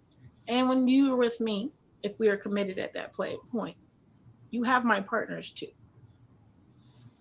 So it's a commitment that's not only just for me. It's a commitment to our unit. That's why I say it's a pod. You're committing to our unit, and our unit is we function as one. Now, do we all get there at the same time? No. When you first enter into this, probably not. But even that's what my partners have grown to see also. That even as a male companionship is not something you always see. Unless you've been in fraternity and things like that. But they have found a friendship within themselves. They have been able to communicate with each other, build a relationship for themselves. And not in that, oh, you're gay kind of way. They've built a friendship and an understanding with each other. They're going through the things that they've gone at through things that are similar, feelings or things like that. This is someone now that if something happens, you call for help, you call for reassurance. You no longer are just with me, you're with us. And to feel like you have a family that has your back, that's different. You're not just dating me and giving me all these things, especially in the male's point of view to me. You're gaining not just me, you're gaining a family. And so that's different than you just putting in all this into me. Because if you're not getting anything from our relationship, then that makes no sense. So when you enter into this, yes, they are getting something from me, even emotional support and things like that. And I'm not the only one who has your back. So it is different than dating monogamous in that way, where a lot of men feel like, oh, okay, I'm giving to this person. Hopefully I get a return on my investment. You're going to see your return on this investment very quickly.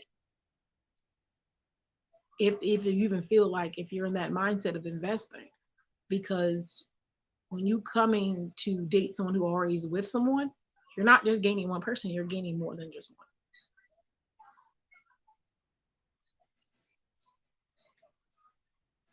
It's a whole different situation. It feels different. It is nice. And everyone I've dated has said that. You know what I'm saying? Like, I know their connection doesn't happen like that strong one right away, but when you get to that place, it feels different.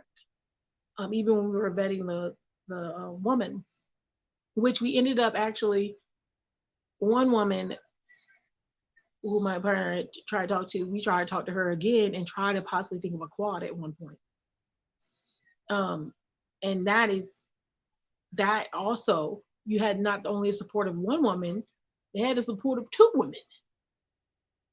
So we had that happen where there was quad, and that was an interesting look for us and feel for us, and they just decided to not.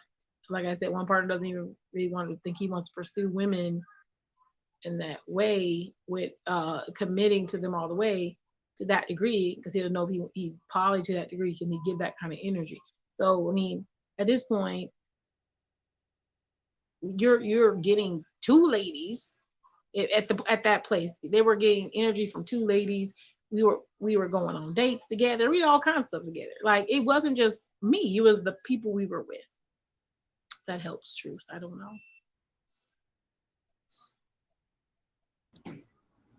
Yeah, so the reason why I put it in there, because it's like looking at the whole picture. So you have one woman, Mhm. three men, Mhm. and essentially the men, like you said, you're providing them with something. But in other words, in order for it to be even, it would mean they would need the equivalent of three women for each one of them. I don't think so. For instance, if you are in the middle of an act because you provide them with, sexual, uh, you know, you provide with their needs, right? Okay. So let's say you're in the middle of providing one in that very act, then the other individual has to wait, essentially. Versus if they have a woman, they have three women, essentially like you have three men, then they can choose one of the women while you're actually in the act. Get what I'm saying? Well, okay, so always comes down to sexual stuff, which is unfortunate that we have to do that. But when realistically, because I've lived this, so I'm gonna give my expert opinion on this and just experience. There, that doesn't happen. Most that does not happen. Now, have they want to do something in the same day or something? Sure, that most people who work and do all that, you act like, I mean, people can come in the room, you're monogamous, and be like, hey, I want to do something. You're like, oh, my lady time. That's just a stop. Or, oh, you know what? Oh, can I do something right now? Oh, I'm helping the kids. Things interrupt you having your urges all the time. So if you don't think of it as, oh, I want to do it right this minute when this person's over there, that, and be honest, the scheduling never works out that way. And people used to ask me that a lot, like, oh, do you have a schedule for this person's on Wednesday? I say, no, I don't have one. I've never had one because it doesn't make sense. Unless you have people who want to know exactly when they're doing something. There's some people who are like that. For me, it never happens. I've never even had that happen. I've had some the same day. I've had someone ask on the same day. That rarely happens. And if someone asks, it's like, okay. So I've never had an issue with someone being like, oh, right in this moment, if I say, hey, I'm going over there to hang out, it's really about communication. I mean, I'm going over to hang out. Okay, cool, hang out with me afterwards. Okay. It's never happened like that. Right. So again, So it's not an issue. It's not an issue. yeah, it's probably the thing is it might not be an issue, but it's definitely a scenario or a situation that could happen in other poly instances. It doesn't happen. That's why I say I think it's unrealistic actually. So let's say you did. Let's just say for somehow the small percentage, 5% percentage Like you come in the house. in order for something like that not to happen, in order for something like that not to happen, that means you control human impulses. No, it just doesn't happen like that. It So, really doesn't. so for instance, I'll give you an example. Uh, like I gave you the sexual example, so I'm gonna take the sexual thing out of it. Let's say y'all going out on a date Yeah. with one of the guys, and again, let's say it was a day that they had, said, okay, I wanted to go out on a date, but they actually forgot that you guys had something planned that day where you already out with that person and they like, hold up, oh shoot, you know, we were supposed to go out, hey, you're out or something like that. Now, even though that they don't say anything, and a lot of people don't say things, that doesn't mean that it is not a factor or a problem, especially I if don't. you're bringing in another person. I just don't think it is because that could be. It didn't have to be another partner. It could be your mom.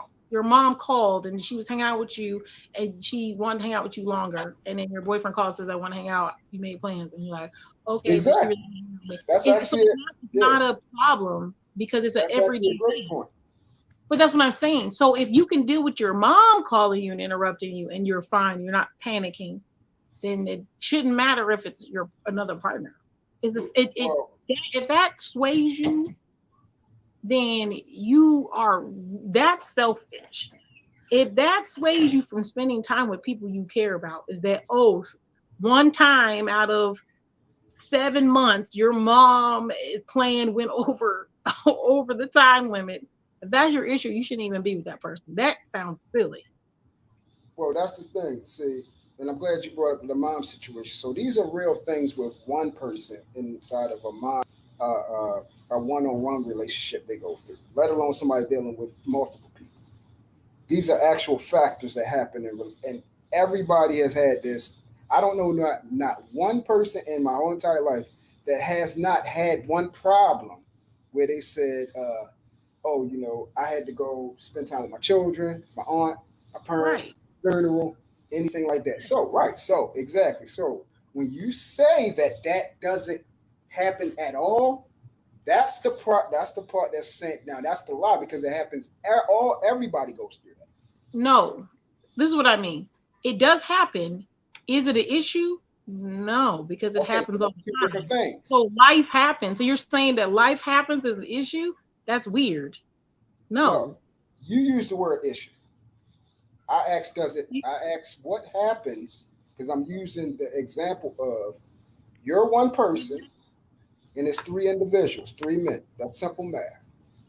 So one person is receiving three people's attention, three people's resources, three people's versus they are receiving one person's attention. Now, in the midst of that, whilst one person is doing whatever with that said individual, if it's Mr. Gray, Hollywood now has to wait. Versus if it was one on one, he doesn't have to He wait would at still all. have to wait because it could be my mom if it was one on one. So it wouldn't I'm matter who the person. I'm using the three individuals now. But it doesn't matter. The It person does who you're matter. saying is, I hear what you're saying, but it doesn't matter who the third person is. If the third person is your partner, your boyfriend, your children, it's still someone. So why does it matter if it's a partner, but everybody else gets a pass? Because it does matter. It Like you doesn't. said, it It matters doesn't that matter. Someone's putting value on something that they're trying to say is not equal. You're saying your extra partner is different than everyone else, and it's not true.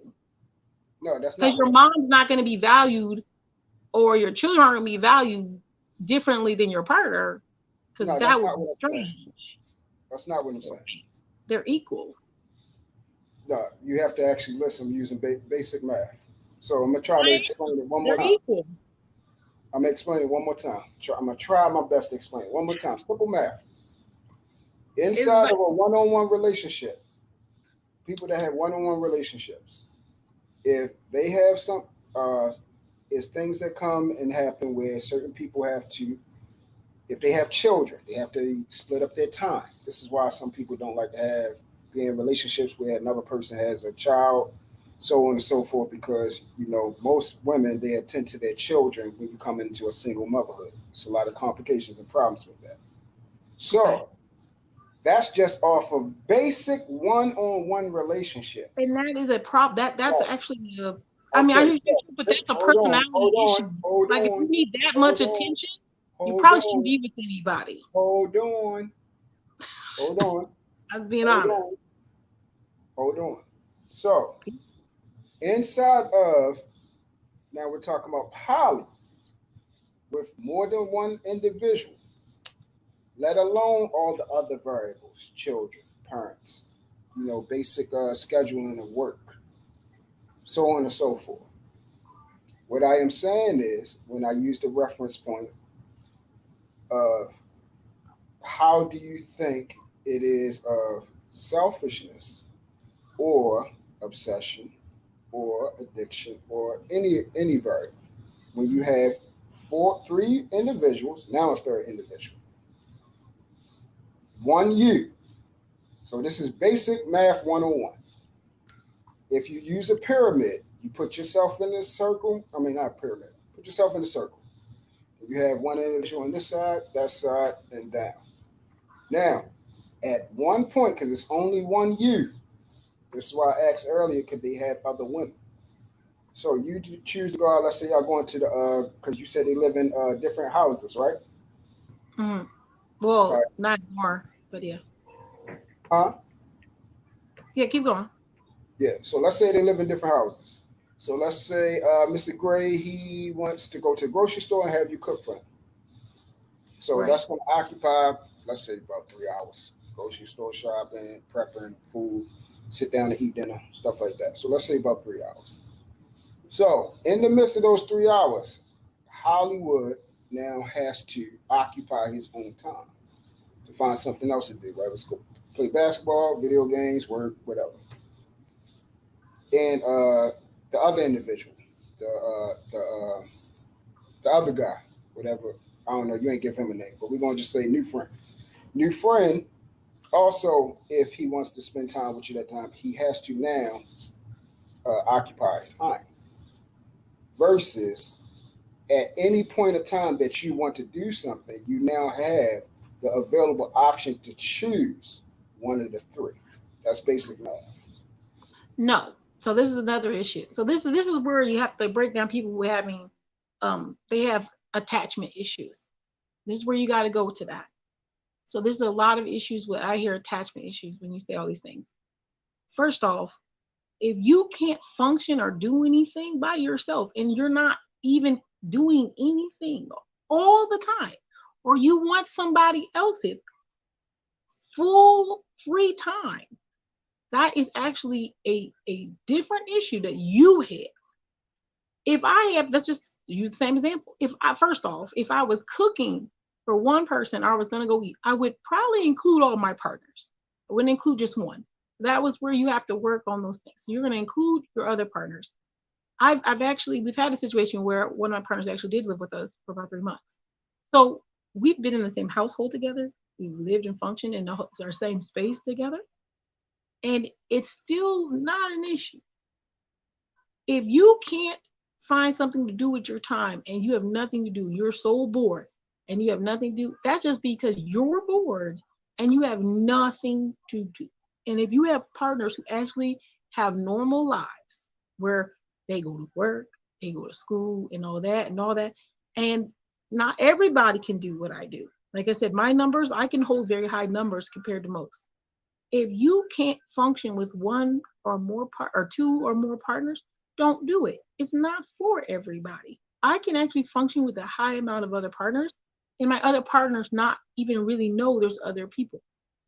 I can do that, but not everyone can do that. And that's something that's like I said throughout this process is my partners have learned that also when they try to go outside and find other partners. And I've asked them, like, do you just want it to try poly because you think I'm poly, you want to try other partners? And what happens is a lot of times the men who are monogamous who've been in that lifestyle for so long, and you can be open about it. When you experience it, you're like, maybe I don't like to have this much partnership. I like my alone time, or I like to do this and that, or I like to work on myself. I like to do these things. And you don't have to always give someone all your free time, all these things all the time. I'm not here to entertain you. I'm not here to fill up your day because you have nothing to do. Those are things you have to work on individually. Those aren't anything that has to do with poly. There's people who are like you said, the words obsessed. Those things I would never use in my relationship. If you are obsessed with someone, that means you're like function around everything revolves around them and no one else. That is sick. I surely don't have everyone functioning around me. And anyone who I date, if they start to do that, I usually tell them that we're not a good match because your obsession with me is not healthy. If you can't function without me, there's an issue. Usually when, like you said, like you're having these thoughts of, okay, there's only one me. There's always going to just be one me, even in monogamy.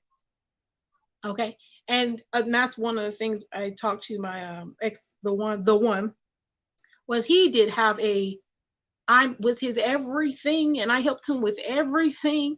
And he couldn't really function without me. And he would say, oh, I can do it. I've done it before. Yeah, but he didn't do it well. And even to this day, he still will call me to ask me how to do stuff because I was part of his life so much. The obsession around me, the fixation around me, I did everything. So then when I was removed, he couldn't function properly. So for each one of us, we want to be able to stand tall alone and then stand tall as a whole, not just I'm supplying you with all this stuff and there's nothing else. And like you said, what would they do if they were sitting here? They would have nothing to do. They can look at each other. They can look at each other. Why don't they go out and hang out? Why don't y'all have a drink while I'm making dinner? Like there doesn't have to be like, oh, you're not available to me. And I know men, that's really important to them, access. You're not available to me. Now there has been times, I'll give you this, where access, I do have to prioritize access because the partners are coming to me because they were talking about, oh, we just want to be us. But now that we've gotten past that point, and now, like I told you, we function more as a whole. If I'm not available, our partner is. They're not just hold tight on just me. It's okay. Polly's not available. She's doing something with the kids. Okay. Let me go talk to Mr. Gray. He's available. So it's no longer an individual situation. It's a us situation. And that's a different mindset monogamy doesn't get. When your wife or husband's with children or something and you need them, you just out of luck. If I'm not available, you have them. And that's what the polypod looks different. So you don't only just have me, you have someone else to lean on. And if there's three of us, then you have three. The bigger this family gets, the actual more support you have. So I understand what you're saying. You said it's simple math. It's simple math when it's monogamous. You can't apply a monogamous concept to this particular poly because even in monogamy, it doesn't even really, like I said, that's obsession. And that's where people get upset. Oh, their time is somewhere else. But real people in real daily lives, they go to work, they have projects. And like I said, if you're not doing any of those things, then there's something else going on that has to probably want to go talk to somebody. Because if you can't function or do daily things by yourself, you can't interact with others or enjoy just being you and learning and growing as a person, then you're not really fulfilling in your life. You're just kind of just living and waiting for somebody else to entertain you, to be your everything. And those aren't healthy relationships or connections. And so no, for me and the pod I've built, those are the traits you're asking about. Those are things I'm not attracted to. I'm not attracted to a person who has no inspiration or trying not to do anything, or they're just sitting around all day and all they worry about is me. That is so unattractive. That shows obsession. You can't function without me. I have to be your everything. You don't know how to do anything without me. Those aren't actually good things, good qualities in a person. So I do hear what you're saying, like, okay, there's less of me. I mean, it doesn't matter who the distraction is, or it doesn't matter what I'm doing. If it's not about you, then there's an issue.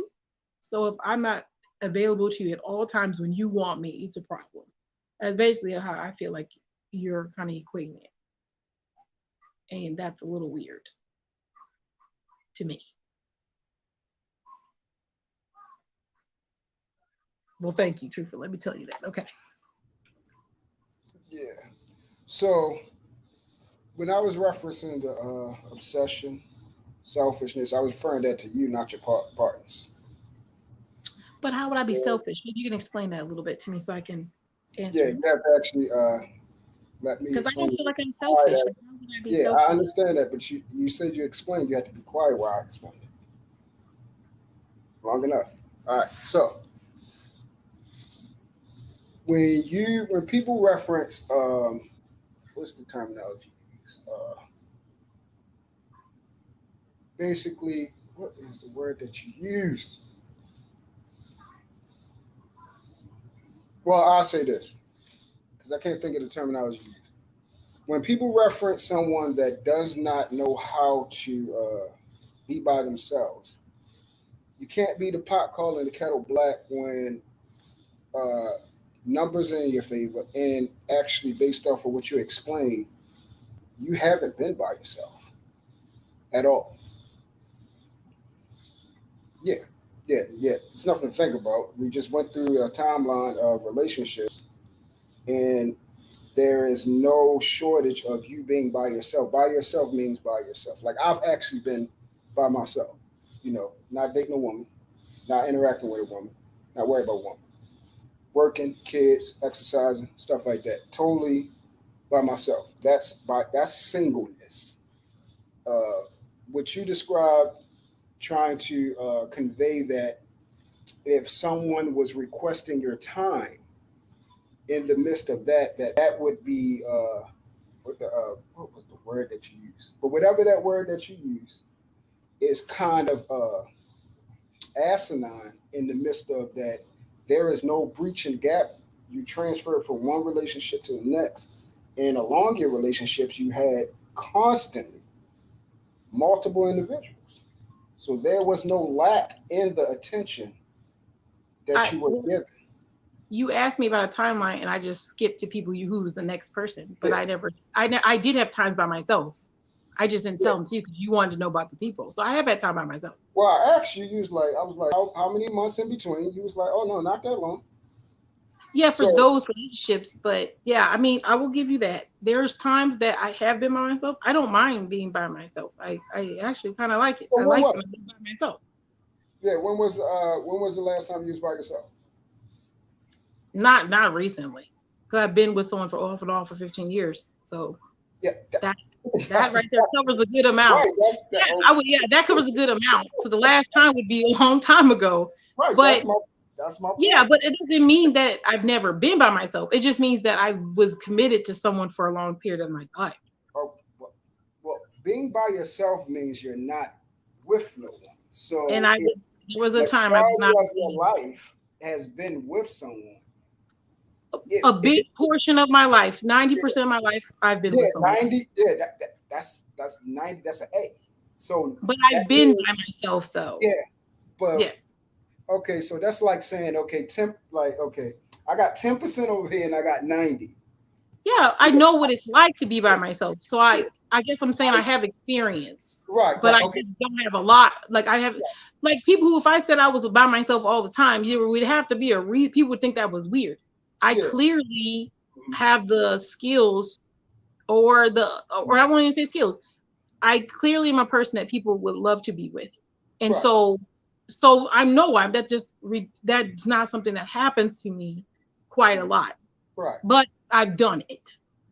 Yeah, you're done. Just not a lot. No. And not even in the majority, like the majority of the time you've been with someone.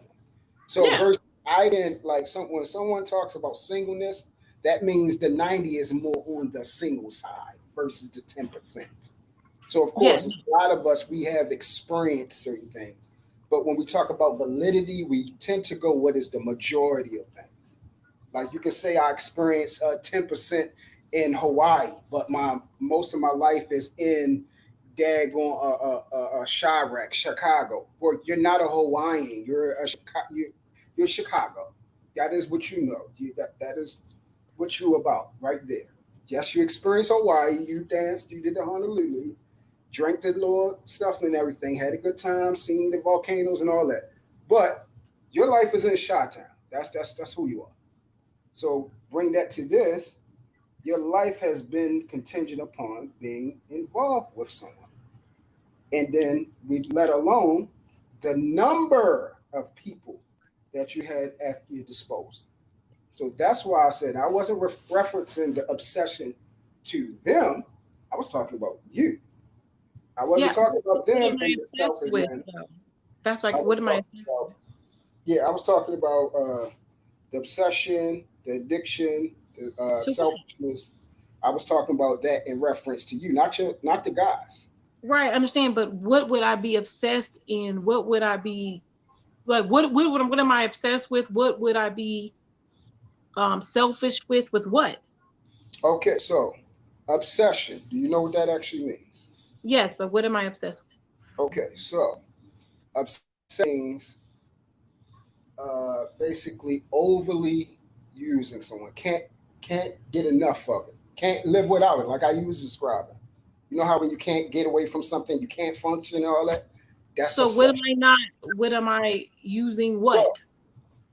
so in the atmosphere, what we're talking about relationship wise, since you have not been like you said, 90% of your whole entire life has been with someone in some Okay. form or fashion. Do you So believe that you have an obsession with what? with being in relationships? Do you have an obsession can't live without yourself? I mean, live No, without other people, fine.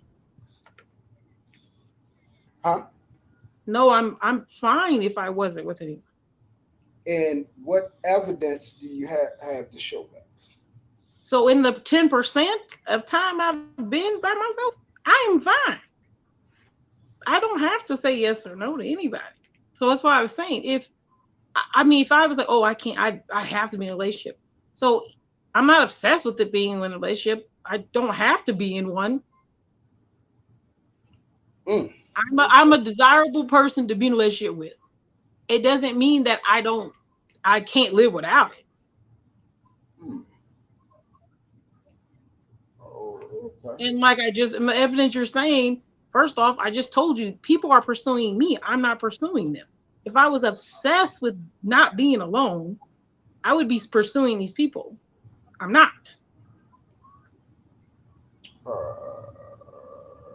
I'm well, not pursuing these relationships. I'm not the one going initiating these. Most of these relationships are not being initiated by me. initiation, pursuing does not mean that you're not obsessed with something. People It that have does mean you obsession. just asked me my proof. I just gave you some. I'm not initiating these. If I was obsessed, that means every time That's that I not did break up with valid though. someone, it I is. mean, Every time I really break don't. up with someone, I would have to get another one. Or I would be like, oh, I can't be with someone. I just gave you a good example, especially with me and the Holly, sheriff. decided not to be together, Literally I didn't date anybody. just described with everyone hearing everything that, because that's why I was asking, okay, what's next? You literally described that you were with someone, whether it was Hollywood, and then someone came along. So it was still one person still there. That's the thing with poly. I'm not gonna break up with everybody at the same time. Uh, That I, wouldn't make sense. I didn't say that. The point reference is stay on track with me. I am okay. So this is the See, problem, Truth. You can't apply the logic doesn't make sense because it's not monogamy. I'm not I talking am not with one person. I'm So if not I talking break up with someone, I can't be obsessed to go to the next because there wasn't one to begin with. so I There don't was we're two. not talking about monogamy. But you're hearing what I'm saying. You're asking me I am obsessed with being in more than one. You're asking me I'm obsessed with being in relationships, not more than one at the same time. You said obsessed with being in a relationship. And I said no. And then you want me to validate it. And I'm telling you the validation is that I have been in situations where I broke up with someone and I didn't pursue other relationships. If I was obsessed, that means I'm going to be pursuing this ongoing over and over again. Why would I take breaks from dating people? I would feel obsessed and have to jump right into another one. The compulsion would be there. So there are times of breaks I've had. Did I give you a time limit on all of them? No. I don't know exactly when. I'm sure if I go back and give, I don't have be like, oh, yep, I broke up with the sheriff and I had a bad experience and I'll just hop to another one. I didn't. I took a moment and pause. I didn't date anyone for a good minute, but I already had a partner. But you're disqualifying it because you're saying I had someone already, but I can't do anything about being with someone already. I'm already with them. So that's why I'm saying it is different than being monogamous because I can't disconnect from the person I'm already with. I've had two partners. Have a breakup and I don't go out here and go date someone right after. That's showing that I don't have an obsession. You're saying it doesn't qualify because I already had a partner, but I'm poly, so I don't have one partner. It can't be valid.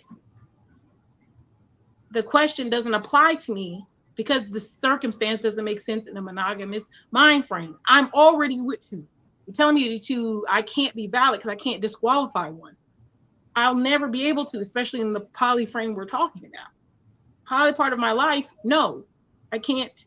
I can't take away partners just because I break up with one. So I don't think it's. I mean, all the words you're using, I guess I feel like they don't apply to me. Compulsion, though, I'm not doing that. I have no compulsion to run over anyone. I don't have obsession. I'm definitely not obsessed with any of my partners.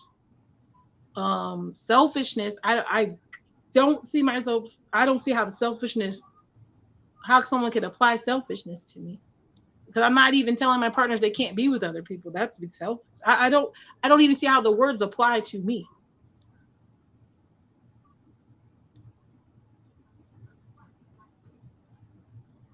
In about 6 minutes, though, I have to go, Truth. Okay, I'm waiting for you to finish talking so I can speak. We can't. Yeah, no, I'm just telling you. I looked up at the time. I had to go work at 5. I'm sorry. Yeah, so I can't keep. I don't do the overtalk things. I'm waiting till you finish. Okay, go ahead. All right. So what I was saying is words mean things. It doesn't matter what you believe in your mind or how you operating. It's a thing called reality. What is, what's standard. That person actually exists. Hollywood actually exists. I understand the constitution that you're operating under because that's the umbrella that you're fitting. Like you said, power. I'm talking about the basic concept, not monogamy. The basic concept of basic math. 1 + 1. So 1 + 1 equals 2. So you take away one, there's still one individual. So when Hollywood is still there, that means you're not single. That means now you're in a relationship with one individual because nobody's there, but you're not by yourself. That's the part. So when I said about the obsession part is I said, do you believe that is there a reference point where you could be obsessed because you have not been single, which means zero, and it's just you? That's the reference point about the obsession. Now to get to the part about the selfishness part. Selfishness basically means when something is being given towards you, and if someone else is receiving that same thing, it would be a problem. Now, you did state if they had other women, it wouldn't be a problem. Now, that is good. The other reference point I was asking, what happens in reference to when somebody wants to spend time with you? That was the part where you later said, oh, if they can't wait until, or they it feel as though they can't live without me, at that point in time, then is something wrong with them. And then I said, okay, that is kind of the pot calling the kettle black, because how can you tell somebody they don't have no patience waiting for you to finish what you're doing when you are the one being occupied by another individual and they are the one that has to wait? They don't have to wait. They could do something else. No, listen to what I'm saying. We know that they can physically do something else. Let's follow me here. They are wanting you. Okay. At the time, the individual that wants you, another one individual that wants you, you are occupying him. For a few moments. Yes. So I'll be while available. you're occupying him, I'll be available. this individual has to wait, whether it's short, whether it's long, whether it's They'll tomorrow, live. whether it's a second. Right. So now, when you say Not gonna- someone will live, They that will. means in the same amount, that means you have to, then in turn, they have to be like, okay, check this out. I am doing this, and you now have to wait. And that's So now fine. you will live. That's what fine. it's- And I Now, have no it's fine issue with to waiting. you. Now, I have listen, no it's fine. Listen, it's fine to you because there is no waiting because you have three people. No, I do have to wait. What do you mean? When? If I want the energy from one person, like you just said, and I don't want it from anywhere else, I still have to wait. How do you listen to what I'm saying? I have to don't wait. have to wait because you can go somewhere Yeah, else. I to get it. do. You can go somewhere else to get it. But you just said that they could go somewhere else and get it. So we both could have the Listen to option. what I'm saying. We're waiting. Listen to what I'm saying. In the confines of y'all bubble, that little pod thing that you talk about, Yes. they We can have wait. to wait. You don't. That's what I'm I talking do have to wait because I can't replace a person with another person. Okay, look, I'm trying to explain it. It's simple. Okay, I do. I hear what you're saying. I feel like you're trying to argue me Hollywood- down to say something that doesn't apply. I'm telling you that the men that I'm with, Listen. they're not. They don't feel like I'm selfish. Okay, And if they did feel that way, they wouldn't be here. that's Everyone fine. who's here wants to be here. They do not feel like I'm selfish. They That's do not cool. feel like I'm doing any of those things. If they did, they would not be here. So Good. obviously, they are fine with what they're doing. And there has been multiple people that have had no issue with how this structure is, and they enjoy it. And they feel like they are loved and they get the attention and the time that they need. And they don't have a problem. But sometimes it's hard to translate things to people who have been monogamous for so long and don't know what it's like to be with more than one person. And sometimes I feel like the argument is just silly, because if you've never experienced this, because I've experienced being the other way, even if it's a short amount of time. If you ever experienced this, then in the same light, you don't have the experience to say it's bad or good, or if you can handle it or not. And then to the people who are monogamous who've never tried this, until you've done it or tried it, you don't understand how your compassion, your caring, your understanding, and your patience is fine. And that no one will put you in a situation, if they care about you, that's going to make you feel that way. And that's unfortunate that there's a lot of people who are like that.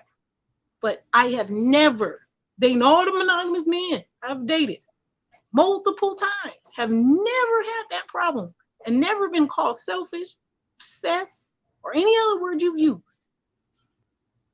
Okay. So if that's the case, out of all the people you said I've talked to, if I am showing positive relationship skills and they feel wonderful with me, I'm obviously doing something right. So any argument is basically pointless if I'm proving it wrong. And not with words, with actions.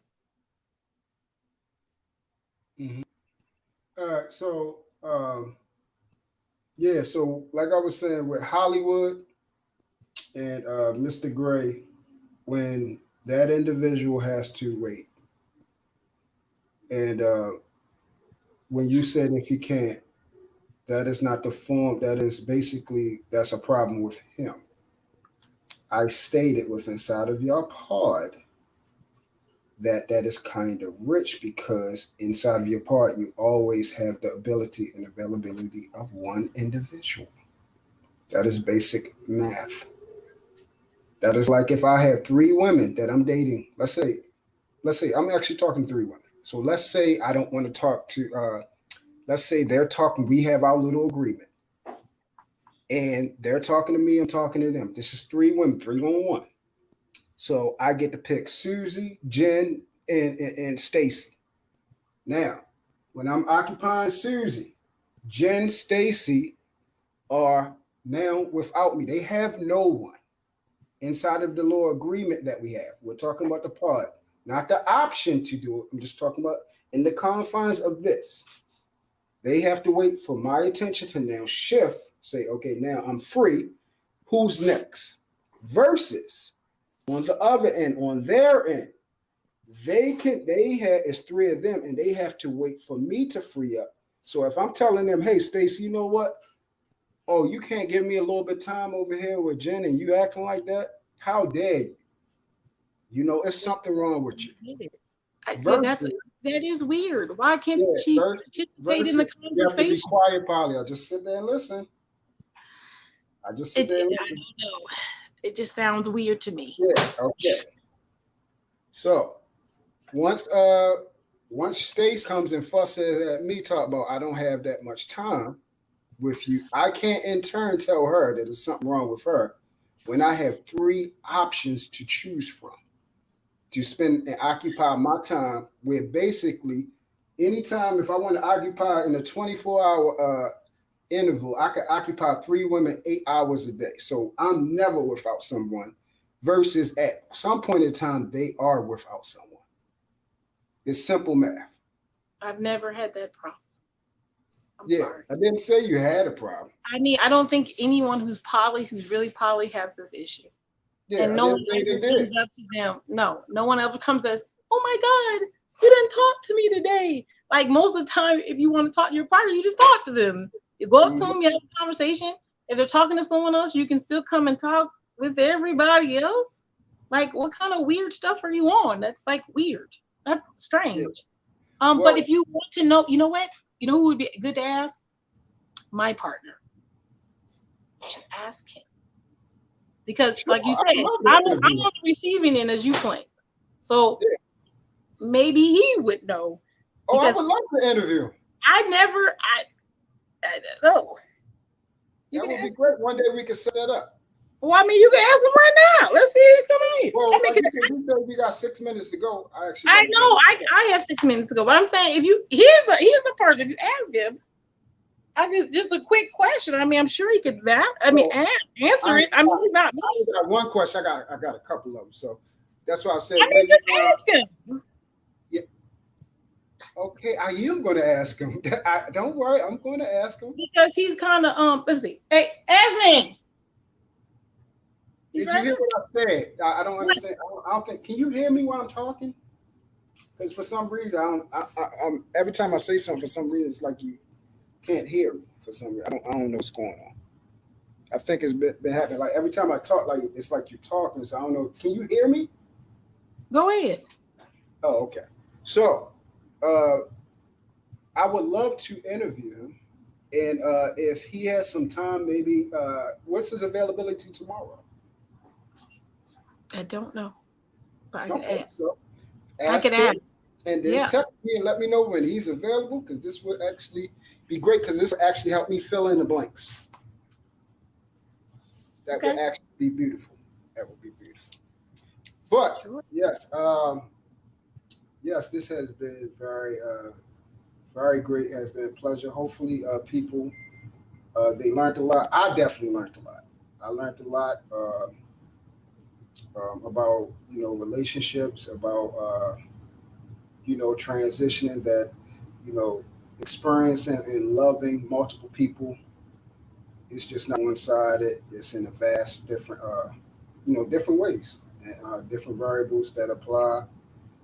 I know there are more things on the emotional side. That's why I said I would love to interview him to get to know how he feels about the whole entire situation. I know from your end, you love it, and that's why I was saying it's I don't you're know. you're the singleness, the single interval in this versus the three. So you're getting a lot out of it, a I lot don't out. know. I do. So I mean, I would love one day to interview the gentleman. So hopefully that will be soon. It will be a pleasure. And but if anyone watches this, yes, please, if you are interested in the poly lifestyle, please contact our mother because this is the one that has all the information. So we won't be ignorant. We will know what to expect. We will want to know how to do it the actual correct way, as far as building and operating correctly, and how to make sure everyone that is involved in this process that they're loving each other and everything like that. And make sure it's done the correct way because a lot of people is talking about these things, but they don't know. So if y'all actually want to know how it works properly, please contact Miss Polly because there's a lot of people giving wrong information out here and they have no clue. She actually has experience, longevity, hence the title, life, love, and longevity. She has made sure that she's able to operate it inside of the confines of family too. Children have been raised in this environment as well. So that's another lot of questions that people have. She want to know how the effects of children are in this environment and everything like that. So if you guys want to know, please contact her on IG, and you know, and just like she was willing, as you see, she's lovely, she's cooperative, patient, and she will help you, learn this lifestyle. And just like it's benefited her, it could benefit you as well. Anything else you want to share, Miss Polly? no. Okay, great. So you have my horn. Yes, tell the gentleman I would love to talk to him. It would be a pleasure. And hit me up and let me know when it's possible. And as always, thank you for the conclusion of this. It was a pleasure. Um, thank you. Yes. And I hope your day continue to go great. Continue Yes. to succeed always. Uh, y'all can see her on YouTube as well with Knowledge and Relationship. Go over there, support them, support her. She has IG as well. And if you guys can't get in contact with her, you can contact me and I will put you guys through with her. All right. Anything else, Miss Polly? Nope, that's all. Thank All you. right. All right. Thank you, baby. Appreciate you. Have a great day. I'll contact you a little bit later. Okay. Okay. All right. Bye-bye. Bye. All right. All right. Thank you, guys. Whoever stepped in. Um, as always, please like, subscribe, and share. I appreciate anybody. If you want to support the show, hit the Cash App and the daggone, the angry man motto. You feel what I'm saying? That's what you want to do. Hit it. If not, it's all good. Just you guys hitting the like button, sharing, subscribe, or batting the eye over here just to come holler at your boy. As always, seek the Lord while he may be found. Build an individualistic, intimate, authentic relationship with God through Jesus Christ, where you know him as Father. Be adopted into the kingdom of God. Choose the journey of sanctification. Take your step towards the straight and narrow path. enjoy being adopted to, the body of Christ, to true church. Enjoy your life here and your homecoming. I'll catch you guys later. As always, love on and with purpose. And you pray for me, I pray for you. Thank you. Take it easy.